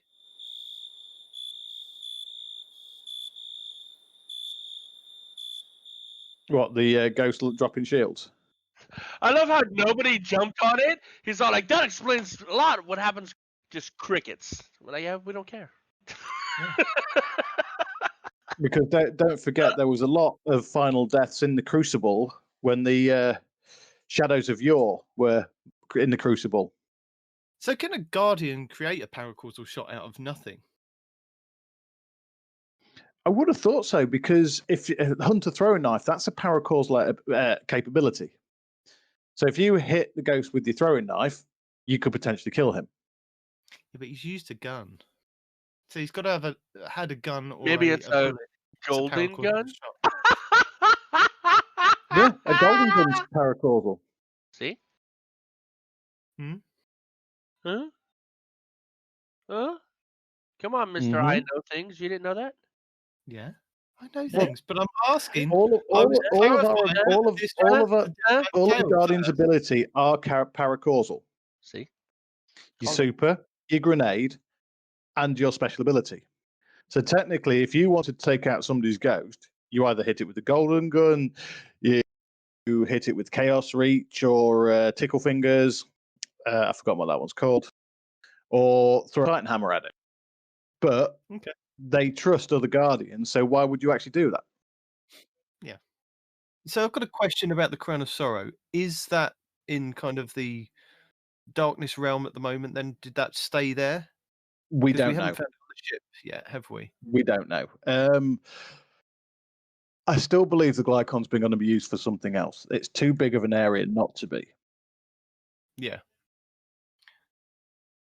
Well, maybe next season it does shift around and it changes, how you traverse it, maybe. Yeah, maybe it's there'll possible. be different areas that open up and different fighting zones.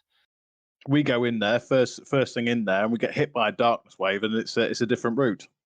Yeah, that'd be cool. That would be cool. There's a lot of things in this game that would. Anyway, so there is one question I had way earlier, right? Is so they're talking to what's her face, right? And she says, "I will let you leave because you don't belong here."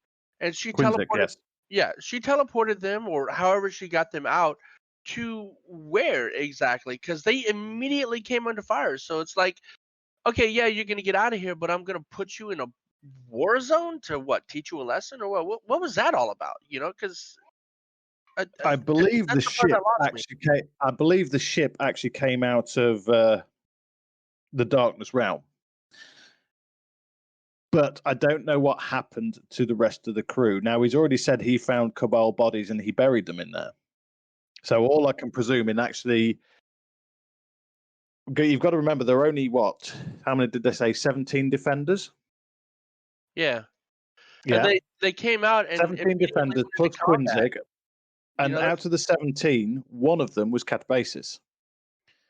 Now, we know 7 of them got taken out by one blast. Yeah, the tango. So that then leaves 10. Now, that was before the Locust of Community there. And that thing's hard to beat. No, it's not hard to beat. It's a teleporting little monkey. I hate the fact that you drop down, you can see it way over in the distance, and then it suddenly appears in front of you. And it's literally there in front of you because the game kind of glitches.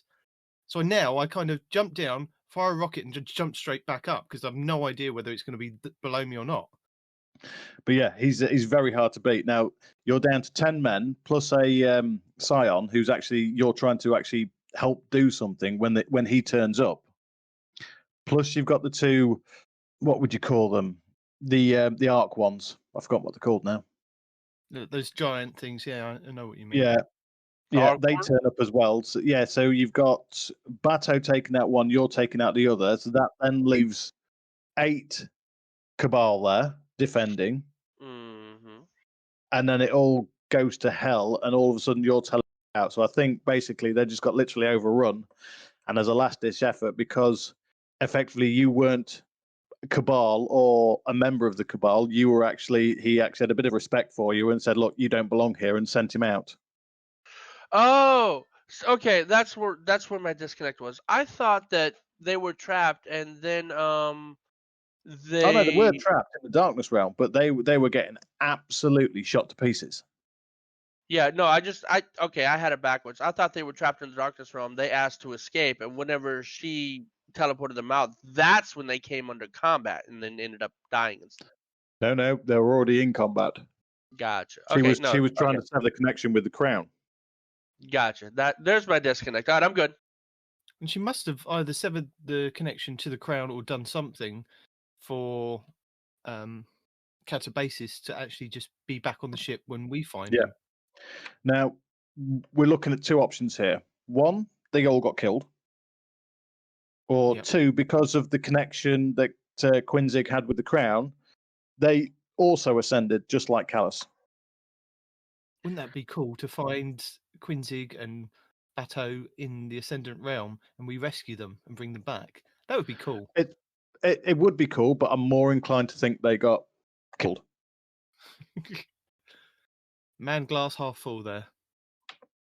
Well, no, it's just it ties up a lot of ends for Bungie. Fair enough. But it would be a nice twist because, again, they've left open-ended. They haven't actually said what happened to these guys. The only person we know that actually died in the end was Catabasis and Gilgamesh. Look, Bungie's not really about those happy endings either, so not a whole lot of happy endings in lore.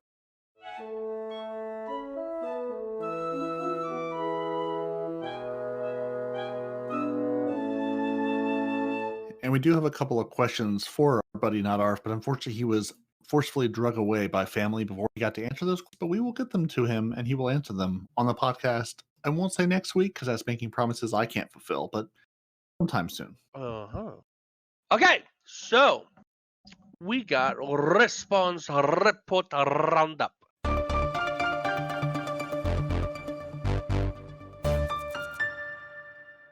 DMG says Paul. It's not going to be called Season of Glass. It is Season of Redacted. Why would you put that, DMG? You're an idiot, first of all. Second of all, Andrew Hop says, way to shatter his dream. I hope you reflect on this transparency. Windex. And then DMG says, Hop. That's all. Just Hops. Okay. Master of all, complete all seasonal challenges. Master of all seasonal challenges gives 4,000 bright dust upon completion. So, if you care about bright dust? Destiny news. You can claim this Thrill of the Chase emblem from Bungie Rewards after completing the Master of all seasonal challenge in the game. That is not an attractive emblem. I really like that emblem. The whole like dark, moody, pyramid-y, glitchy look.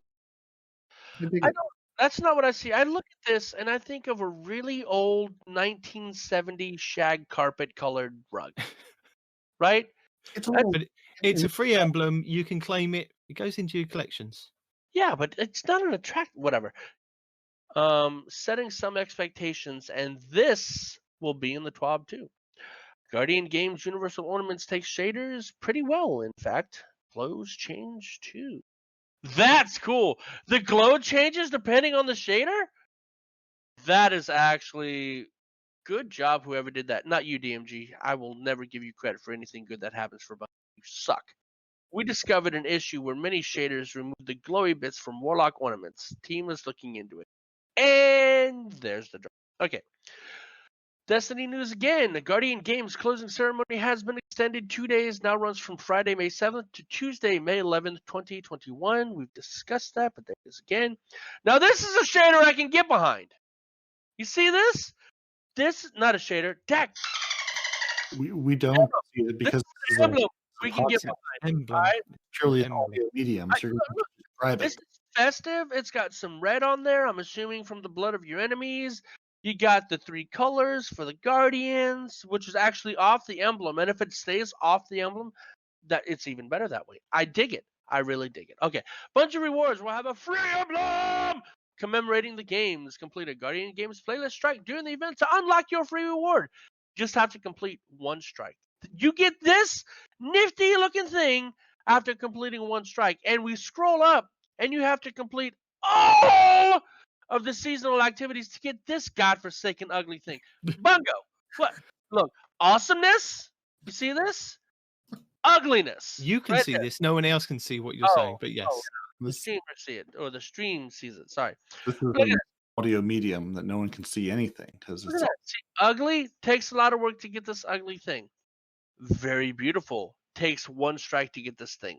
I love it. It's amazing. Okay, moving on. Destiny news. Players can purchase contender cards from Eva. Trials, Nightfall contender cards will be awarding platinum medal. Strikes, Gambit, or Crucible contender cards will award a gold medal. Guardian Games 2021 class item required to generate laurels and progress Guardian Game bounties. Previous Guardian Games 2020 class items will not generate laurels. Cool. All right. Destiny news. Laurels do not drop on the ground in Gambit or Crucible. Instead, they're rewarded directly to players. Unrecovered laurels do not go to a player's first master and must be picked up to count towards their total. Stand by. can't make me. You're not. Yes, Micah, you're on speakerphone on my podcast. How can I help you?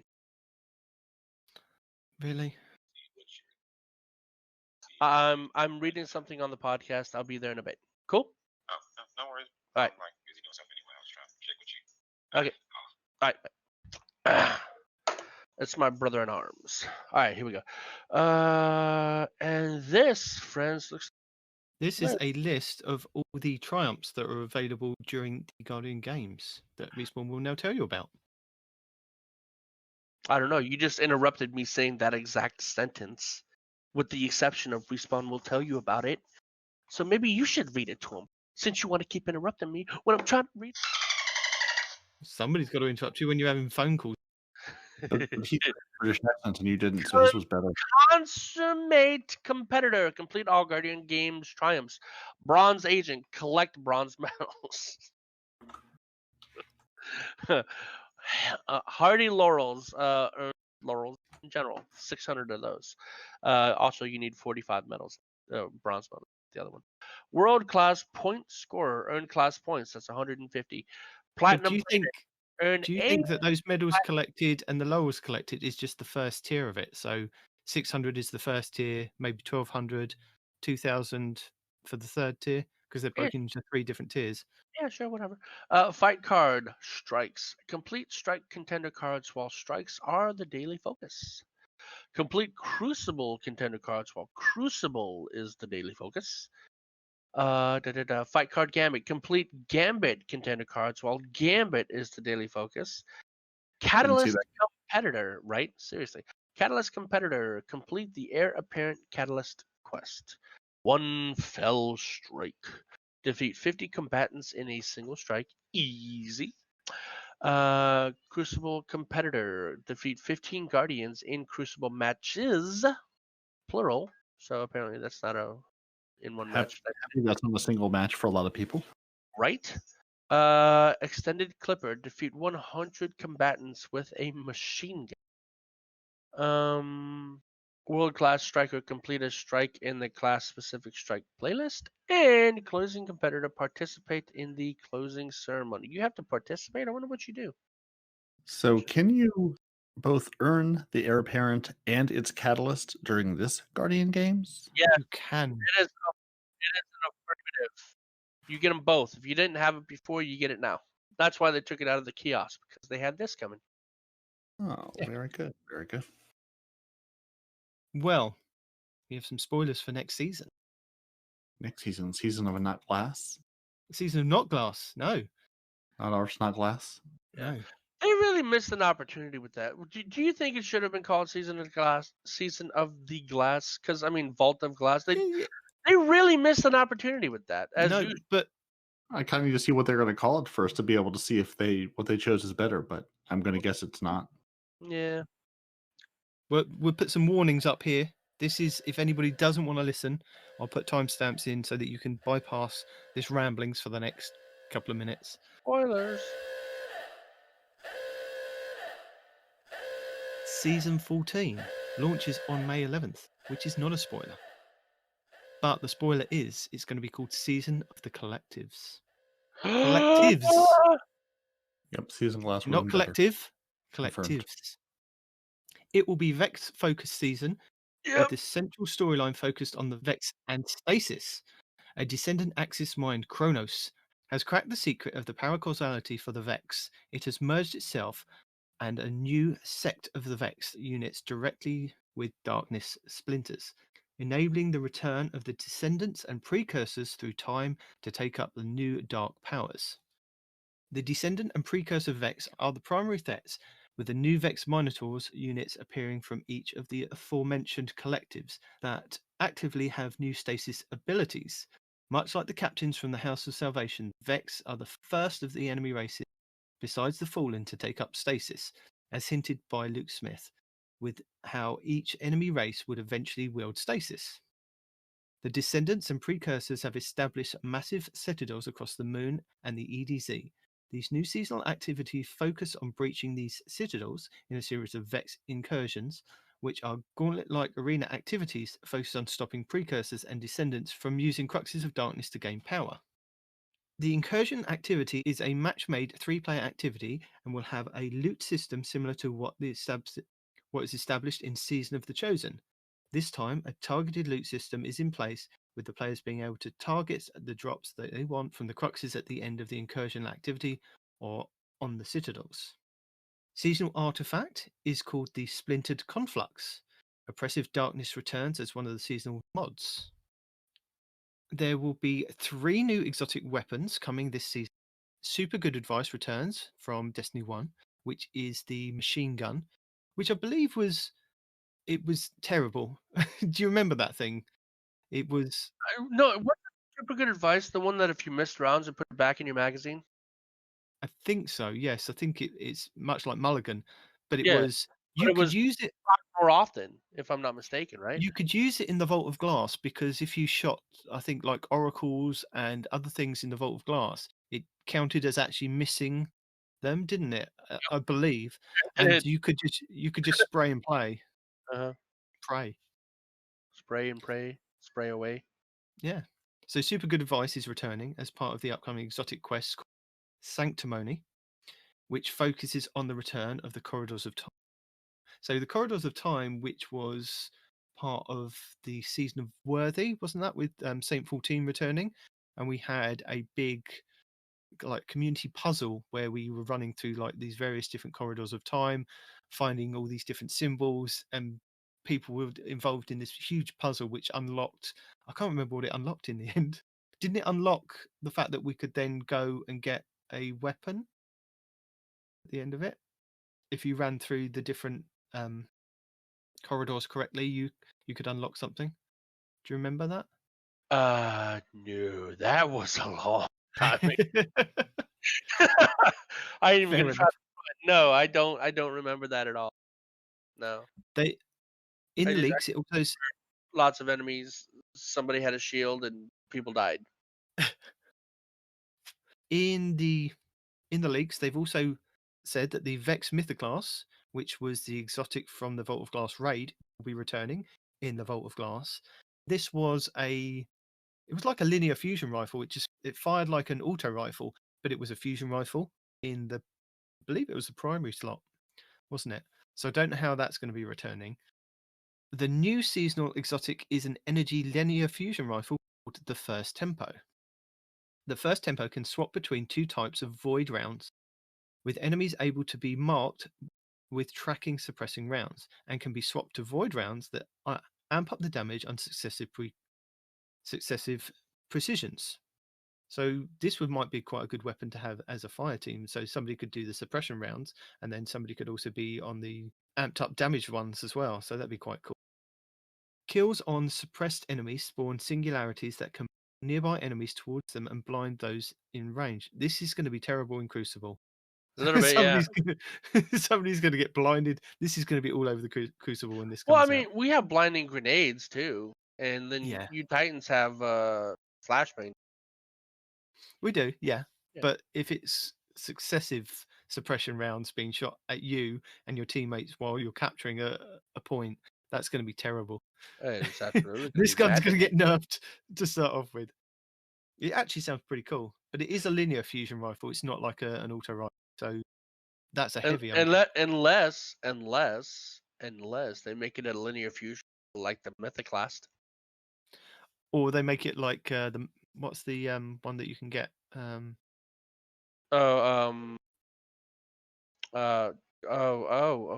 one that keeps getting nerfed because of Crucible. Yeah, damn it. I'm pulling up Disney Night Manager at the moment. Yeah. You're killing me, dude. I don't know. We talk about it all the damn time. We say the name all the damn time until the one time we need the name, and then we blank out on it. It could be an Arbalest kind of archetype. Yeah, but even then, but even then it's still single shot, whereas the Mythoclast is, auto rifle, fusion rifle. So I mean, that would make those successive shots significantly easier to deal. So where do we get to? I don't know. Cronus, the stasis-wielding Vex Axis Mind, be the seasonal antagonist. This season is much more in the line with Arrival's level of content. An Earth-set dungeon, launched deeper into Season 14, acts as the seasonal finale, akin to the Proving Ground strike for the Chosen. Cronus is the boss of the upcoming dungeon and is set on the EDZ Citadel. The Vault of Glass returns. This isn't a spoiler. With the opening area being reprised on Venus, it has a small seasonal subplot that involves the restoration of Atheon, due to the precursors and descendants finally understanding how to wield paracausal stasis abilities. Oh, so it kind of ties in with the whole plot of stasis and everything else. And this was thanks to Chan, who is a well-known Destiny leaker. And I will link the 4chan posts if anybody wants to in the show notes. Yeah. Quick read of what I read, basically. So what's your feelings on this? This sounds really cool that we've got another 3-player activity. Yeah. I mean, any new activities, I'm anxious for. Place that activity and see how good or bad it is. But my focus isn't really on the activity. It's more the weapon. Like since you said the weapon, now that's my focus, and I know we're not on. That's where I'm at. That's what's in my head right now. So I want to kind of it's gonna. And it's nice that we're getting a dungeon, or possibly getting a dungeon, because again, take all this with a grain of salt. This could materialize. It could be something that was planned in this season, but then may come in a later season down the line. But it's all good. Yeah, no, definitely. It's definitely good, and I don't know. Like, I want it to be here, right? I don't want to speculate any more than what we already are. Because I want to see what it is. I know the show's about speculating and opinions and this and that and the other, but I don't want to say I've got good memories from T1 Vault of Glass, right? But it's I want to see how they're gonna redo it, right? Because if we've said this before, if they give us the Vault of Glass as it was with the way we are now, I could give the controller to my dog and he'll figure it out, right? I mean, it's not going to be that with the scaling of how we've, now the power that we now wield compared to how we wielded it in Destiny 1 is completely different. Absolutely. So they've got to kind of account for that. And reading into that with the precursors and the descendants, maybe that's how they kind of beef up the Vex that are in the Vault of Glass. That Vault of Glass that we defeated in Destiny 1 has been and gone. But because of the way that the story elements are kind of interwoven into this and how they're trying to bring Atheon back, or they do bring Atheon back, and it now creates another raid, that there are going to be precursors, there are going to be descendants. These things there's going to be new versions of these things that are stasis wielding in the Vault of Glass, which also then adds a new element to it. So, well, he also had a storyline in D1, a storyline that we've since then closed. So if they're bringing him back for the Vault of Glass, like, how is that going to fit into the story, right? Well, that's why they said that, because the precursors and the descendants finally understand how to wield the paracausal stasis ability, they're able to kind of bring him back, which is quite interesting. But as what though? Because the Vault of Glass, glass didn't have any stasis in it, right? No. So how is that going to change with the But if they've managed to work out how artifact? to use stasis or how to wield stasis, and they can change time and bring things from past, present, and future into now, then they've got a great advantage. They do, but what are they going to do with it? How are they going to use it against us? Are they going to pop us all around the map? Are they going to freeze us now? Are we going to have to deal with them freezing us now? A Vex Yes, with yes. stasis abilities? Goodness Yeah. gracious. I think also somewhere in the lore that Pradith is still meant to be alive in the Vault of Glass, so there may be a returning character. Because you remember that Pradith's timepiece from Vault of Glass? The name No? sounds familiar. Pradith's timepiece was a pulse rifle from the Vault of Glass. It says he skipped like a stone on time's ocean. This is what he left, unknown.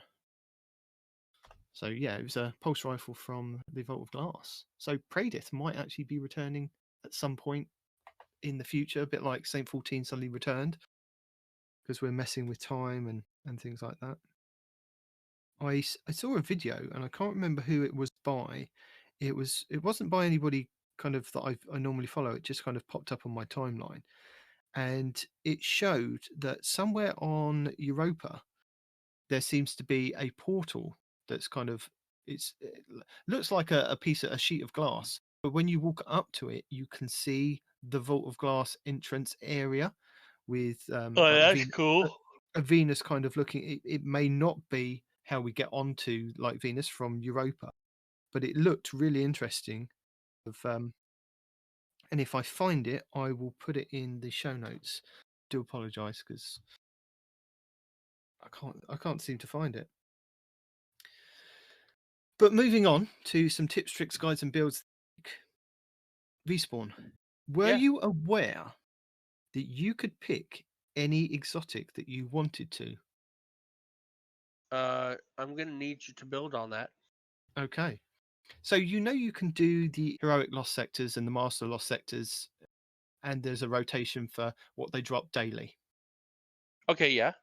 Okay. So what if I told you you could collect exotic engrams to basically choose whether you wanted helmet, chest, gauntlets, or boots? I'd As say much as you like. you're hacking the game. Oh. Fallout Plays has done a video, and this was based on somebody else's information. I think it was on Reddit. What they found out is if you have a full inventory of engrams, so say you've got all of those umbral engrams. Yeah. When you can't pick up an engram, where does it go? Postmaster. Exactly. Yeah. What they found is that if you have you stack, what you basically have to do is fill up your inventory with umbral engrams. Uh-huh. Or other engrams. As long as it filled up, it then goes to the postmaster. What you can do is you can go and farm a lost sector and get the engrams to drop, and they will go to your postmaster. Yeah. And say you're doing like one of the easiest ones. I think it was Vel Labyrinth or something, isn't there? Which is one of the easier ones to do solo. What you could basically do is farm that lost sector over and over and over again for exotic engrams, and they will go and sit at your postmaster. And what they found out is that if you open those from the postmaster, they will drop whatever the exotic is for the heroic or the master lost sector is for that day. So say you've gone and farmed in the lost sector for gauntlets, but the heroic version or the master one is dropping helmets. If you pull it out of your postmaster, it will give you a helmet. So what they figured out is you can literally farm the lost sectors whenever you want to do that, leave them in your inventory, and then on a day where it comes up that the master lost sector is giving out whatever you need. So if you want various different helmets, gauntlets, chest pieces, you can then go to your postmaster and pull these out, and they will all drop whatever that day's master lost sector is giving out. And this also works if you get any exotic from any activity. I went and kind of tested this externally.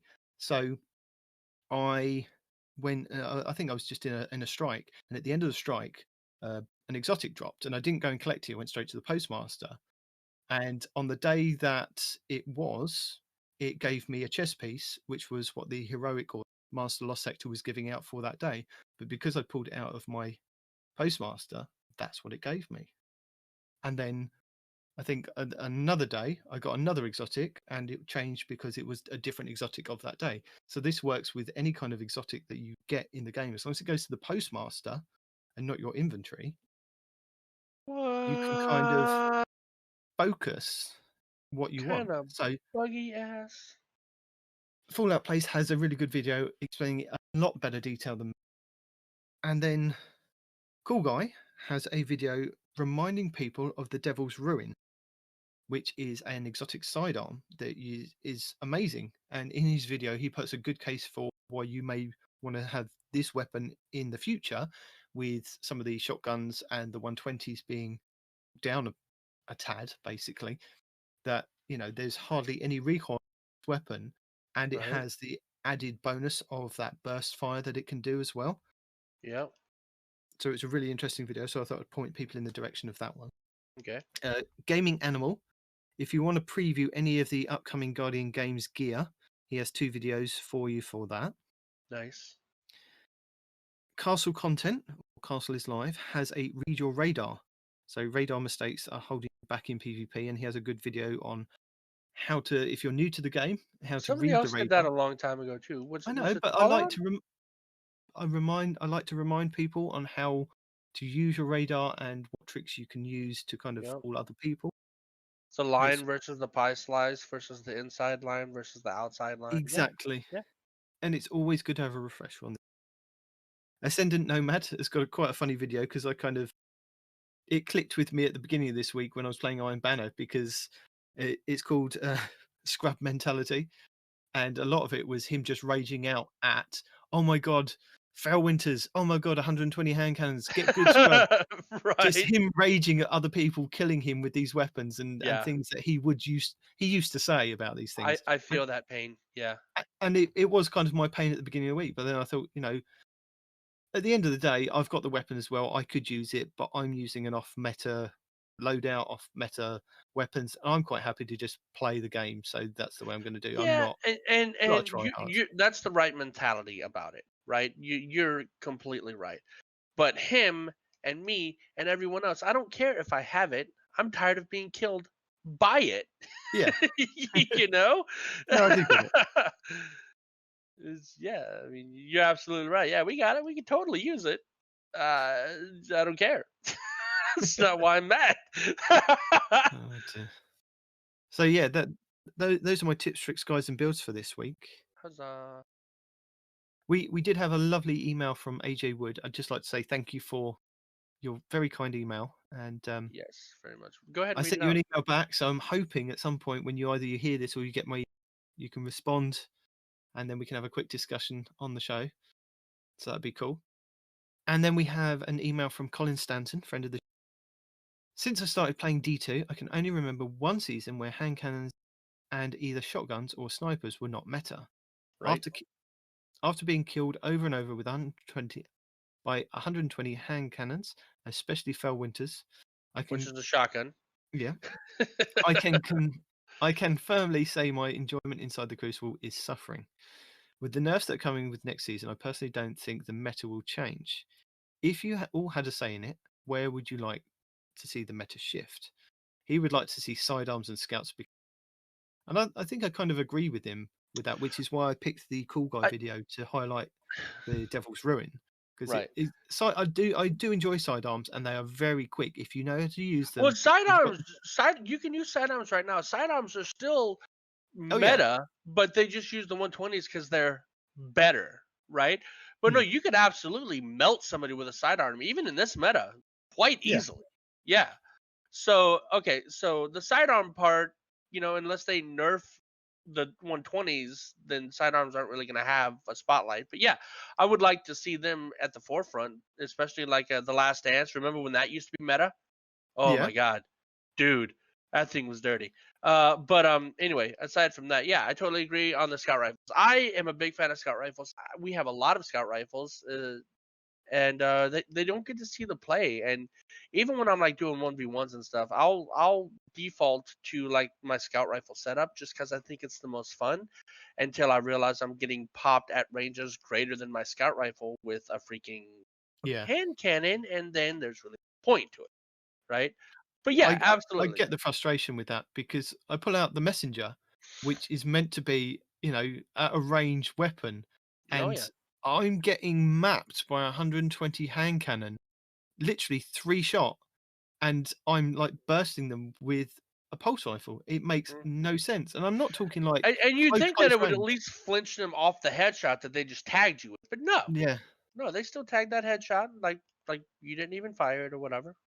but Ridiculous. I've mentioned it on previous podcasts, and I know it's not actually in the meta now, or it's not available at the moment, which is the Black Scorpion 4SR, which was available in the Forsaken era, and it was very fast firing. It's one of the Vice rapid fire frames.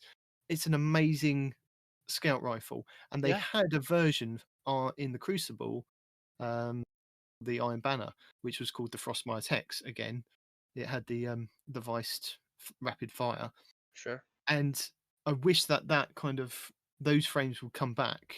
I think there is a blue version. I think it's the Scorpion. The Sand Wasp? No, the Sand Wasp's the auto rifle, but there is a blue version of that. Not full auto scout. Yeah, the Black Scorpion. Yeah. But those ones are really cool, and I really had good fun playing with those. And sometimes I'll crack it out and play in regular Crucible with it. I remember the first time I was watching a video and they were using that full auto Vice scout rifle like a submachine gun, just deleting people. I was like, oh my god, I totally got to use that. And then for that whole season, that was basically my loadout. I had that, and then I think I had the exotic scout rifle, the keeps your radar active when you sight down it. Had really, really good damage, man. Mida. Thank you, Mida multi-tool. Yes. Yes. My dog is right here and she's distracting me. Huh, Layla? Huh. Get you, easy. But yeah, so that would be my secondary for, whenever I'm camping. And Peroty's had to duck out for a second, but I know that Peroty would say auto rifles all the way because he loves his sweet business, and all he'd want is an auto rifle meta. We've had variations on metas. We've had 2 or 3 scout rifle metas in the past year. I think originally we had the scout rifle, and then the 720s were a big thing, and a few seasons before that it was the really fast firing one. Can't remember the name. We had, what was it? It was Graviton Lance, and that was meta for a while. And then we had Uriel's Gift with the submachine gun, the Anti-Ope D. That was a meta for a while. Yep. But yeah, I'd like to see. And then the Void one that was like last season and the previous season. I'd like to see the submachine guns come up slightly because I've got a few good rolls on some of them. But when you're when a Fellwinter shotgun is bearing down on you, you don't really have a chance at kind of even melting anybody to the extent they're always running away with some health. To trade, I would accept a trade. With the Fellwinters, good luck. Yeah. But then I also do love bows. I love my Le Monarch with on my Hunter. Just the Oathkeepers. That's how I rock it. It's just that's how it should be rocked. And Crazy Mr. Pips does some wonderful videos, and he tries to pair Le Monarch with various different things like sidearms, submachine guns, hand cannons. But I do stick to my Truth Prophecy with that. But I've also loved pulse rifles over the years, many different pulse rifles, and at the moment I love the Messenger. And what I was thinking is maybe next season, when they do change it, hopefully I can pull out my Messenger and combat these 120 hand cannons from across the map, and then maybe pair it with the Devil's Ruin. Like Cool Guy says, it's an amazing weapon, and will hopefully shut down like shotgun users, fail winters very quickly because it's very stable at like the one shots that it does. But then if you charge it up and hold the button down, it does that burst like the 1000 voices. So Yeah, but the charge up time for that gun for the burst, right? And then the fact that the weapon fires on trigger release instead of trigger pull, which is something people would have to get used to, right? yeah, That's the whole thing about that gun though, is like it takes time, you know? And when that Felwinter just has to turn a corner and pop you once, you're not gonna have that time. And the same situation with the submachine gun, right? Unless you see him coming at you from a distance, you're not going to win that encounter, even if you start to pre-fire with some of these submachine guns. You know what I mean? The Felwinters is just too strong, and its range is too big. You know, and I'm not calling for a nerf, right? I'm not one of those people. Hey, I don't like it, nerf it, kind of thing, right? But I'm just pointing out that with the gun built the way that it's been built, it would have to change or get sunset, or another weapon would have to come out that has a perk that's similar, like in a submachine gun form, something like maybe one submachine gun bullet splits into 6 rounds, kind of like the that primary fusion rifle, how it's got the one bolt and that bolt splits off into 6 smaller bolts upon firing, right? Yeah. Something like that, right? Unless something like that happens, then I don't see how it's going to be able to change anything. You know what I mean? But anyway, yeah, that's just how it is, man. That's my opinion. I don't see it changing anytime soon because of how that shotgun was built. You know. Well, fingers crossed that these. I do like the fact that they're subtle nerfs or subtle changes to the weapons, and hopefully that kind of gives people other avenues and opens up other weapons. I mean, I see Distant Gun Police using various different weapons, saying, "Oh look, I can still use Graviton Lance. Oh, I can still use this." Well, I can yeah, still you can use a lot of weapons. You can still use them out of multi-tool, but it doesn't mean that it's gonna win. Duels. Yeah, You know. I mean, like this week in Iron Banner, I was using the TDT build of the Stasis Titan, putting down an ice wall, popping my icefall mantles to get an overshield, and then using. I was still getting deleted by people very easily. I bet. It's a fun build, but even still, 3 people with 120 hand cannons can easily take you down.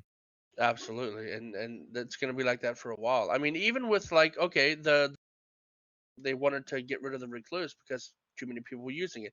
They nerfed recluse. Well, people kept using it. Well, then they nerfed it again. People kept using it, right? It wasn't until they had to sunset the daggum thing and then come out with a Felwinter's Lie or something that it actually truly lost its traction, you know? Yeah. Yeah. Well, I think now Peroty's back, I think it's time to hand it over to him to end the show. Wouldn't you say? Yes. Indeed. So thank you for joining us. Your Titans are Peroty and Nitedemon. Your Hunter is no one responds in real life. Your What up? lore scribe back with us this week is Not Arf. You can email the show at twotitansandahunter@hotmail.com. Find the show on Twitter at twotitans_hunter. We're on Instagram, Facebook, and YouTube at, you guessed it, Two Titans and a Hunter. You can find all your favorite Guardians on Xbox Live and Respawn on PC. Listen to the show on Apple Podcasts, Google Play, Spotify, YouTube, and everywhere the finest podcasts are sold. You can join the Discord at discord.frozen.party, or not, that's up to you. Don't let me tell you what to do, I'm not your real dad. But I'll bring you 2 other real dads here every week, next week, all the weeks to come. Say goodbye, Nitedemon. Say goodbye, Respawn. Deuces. Bye.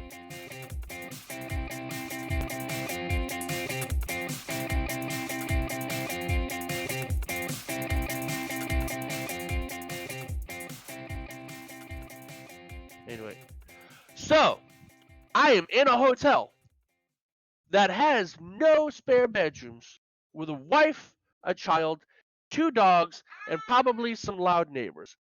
So there is going to be ambient noise. And I thought I had brought my mic. I packed my mic.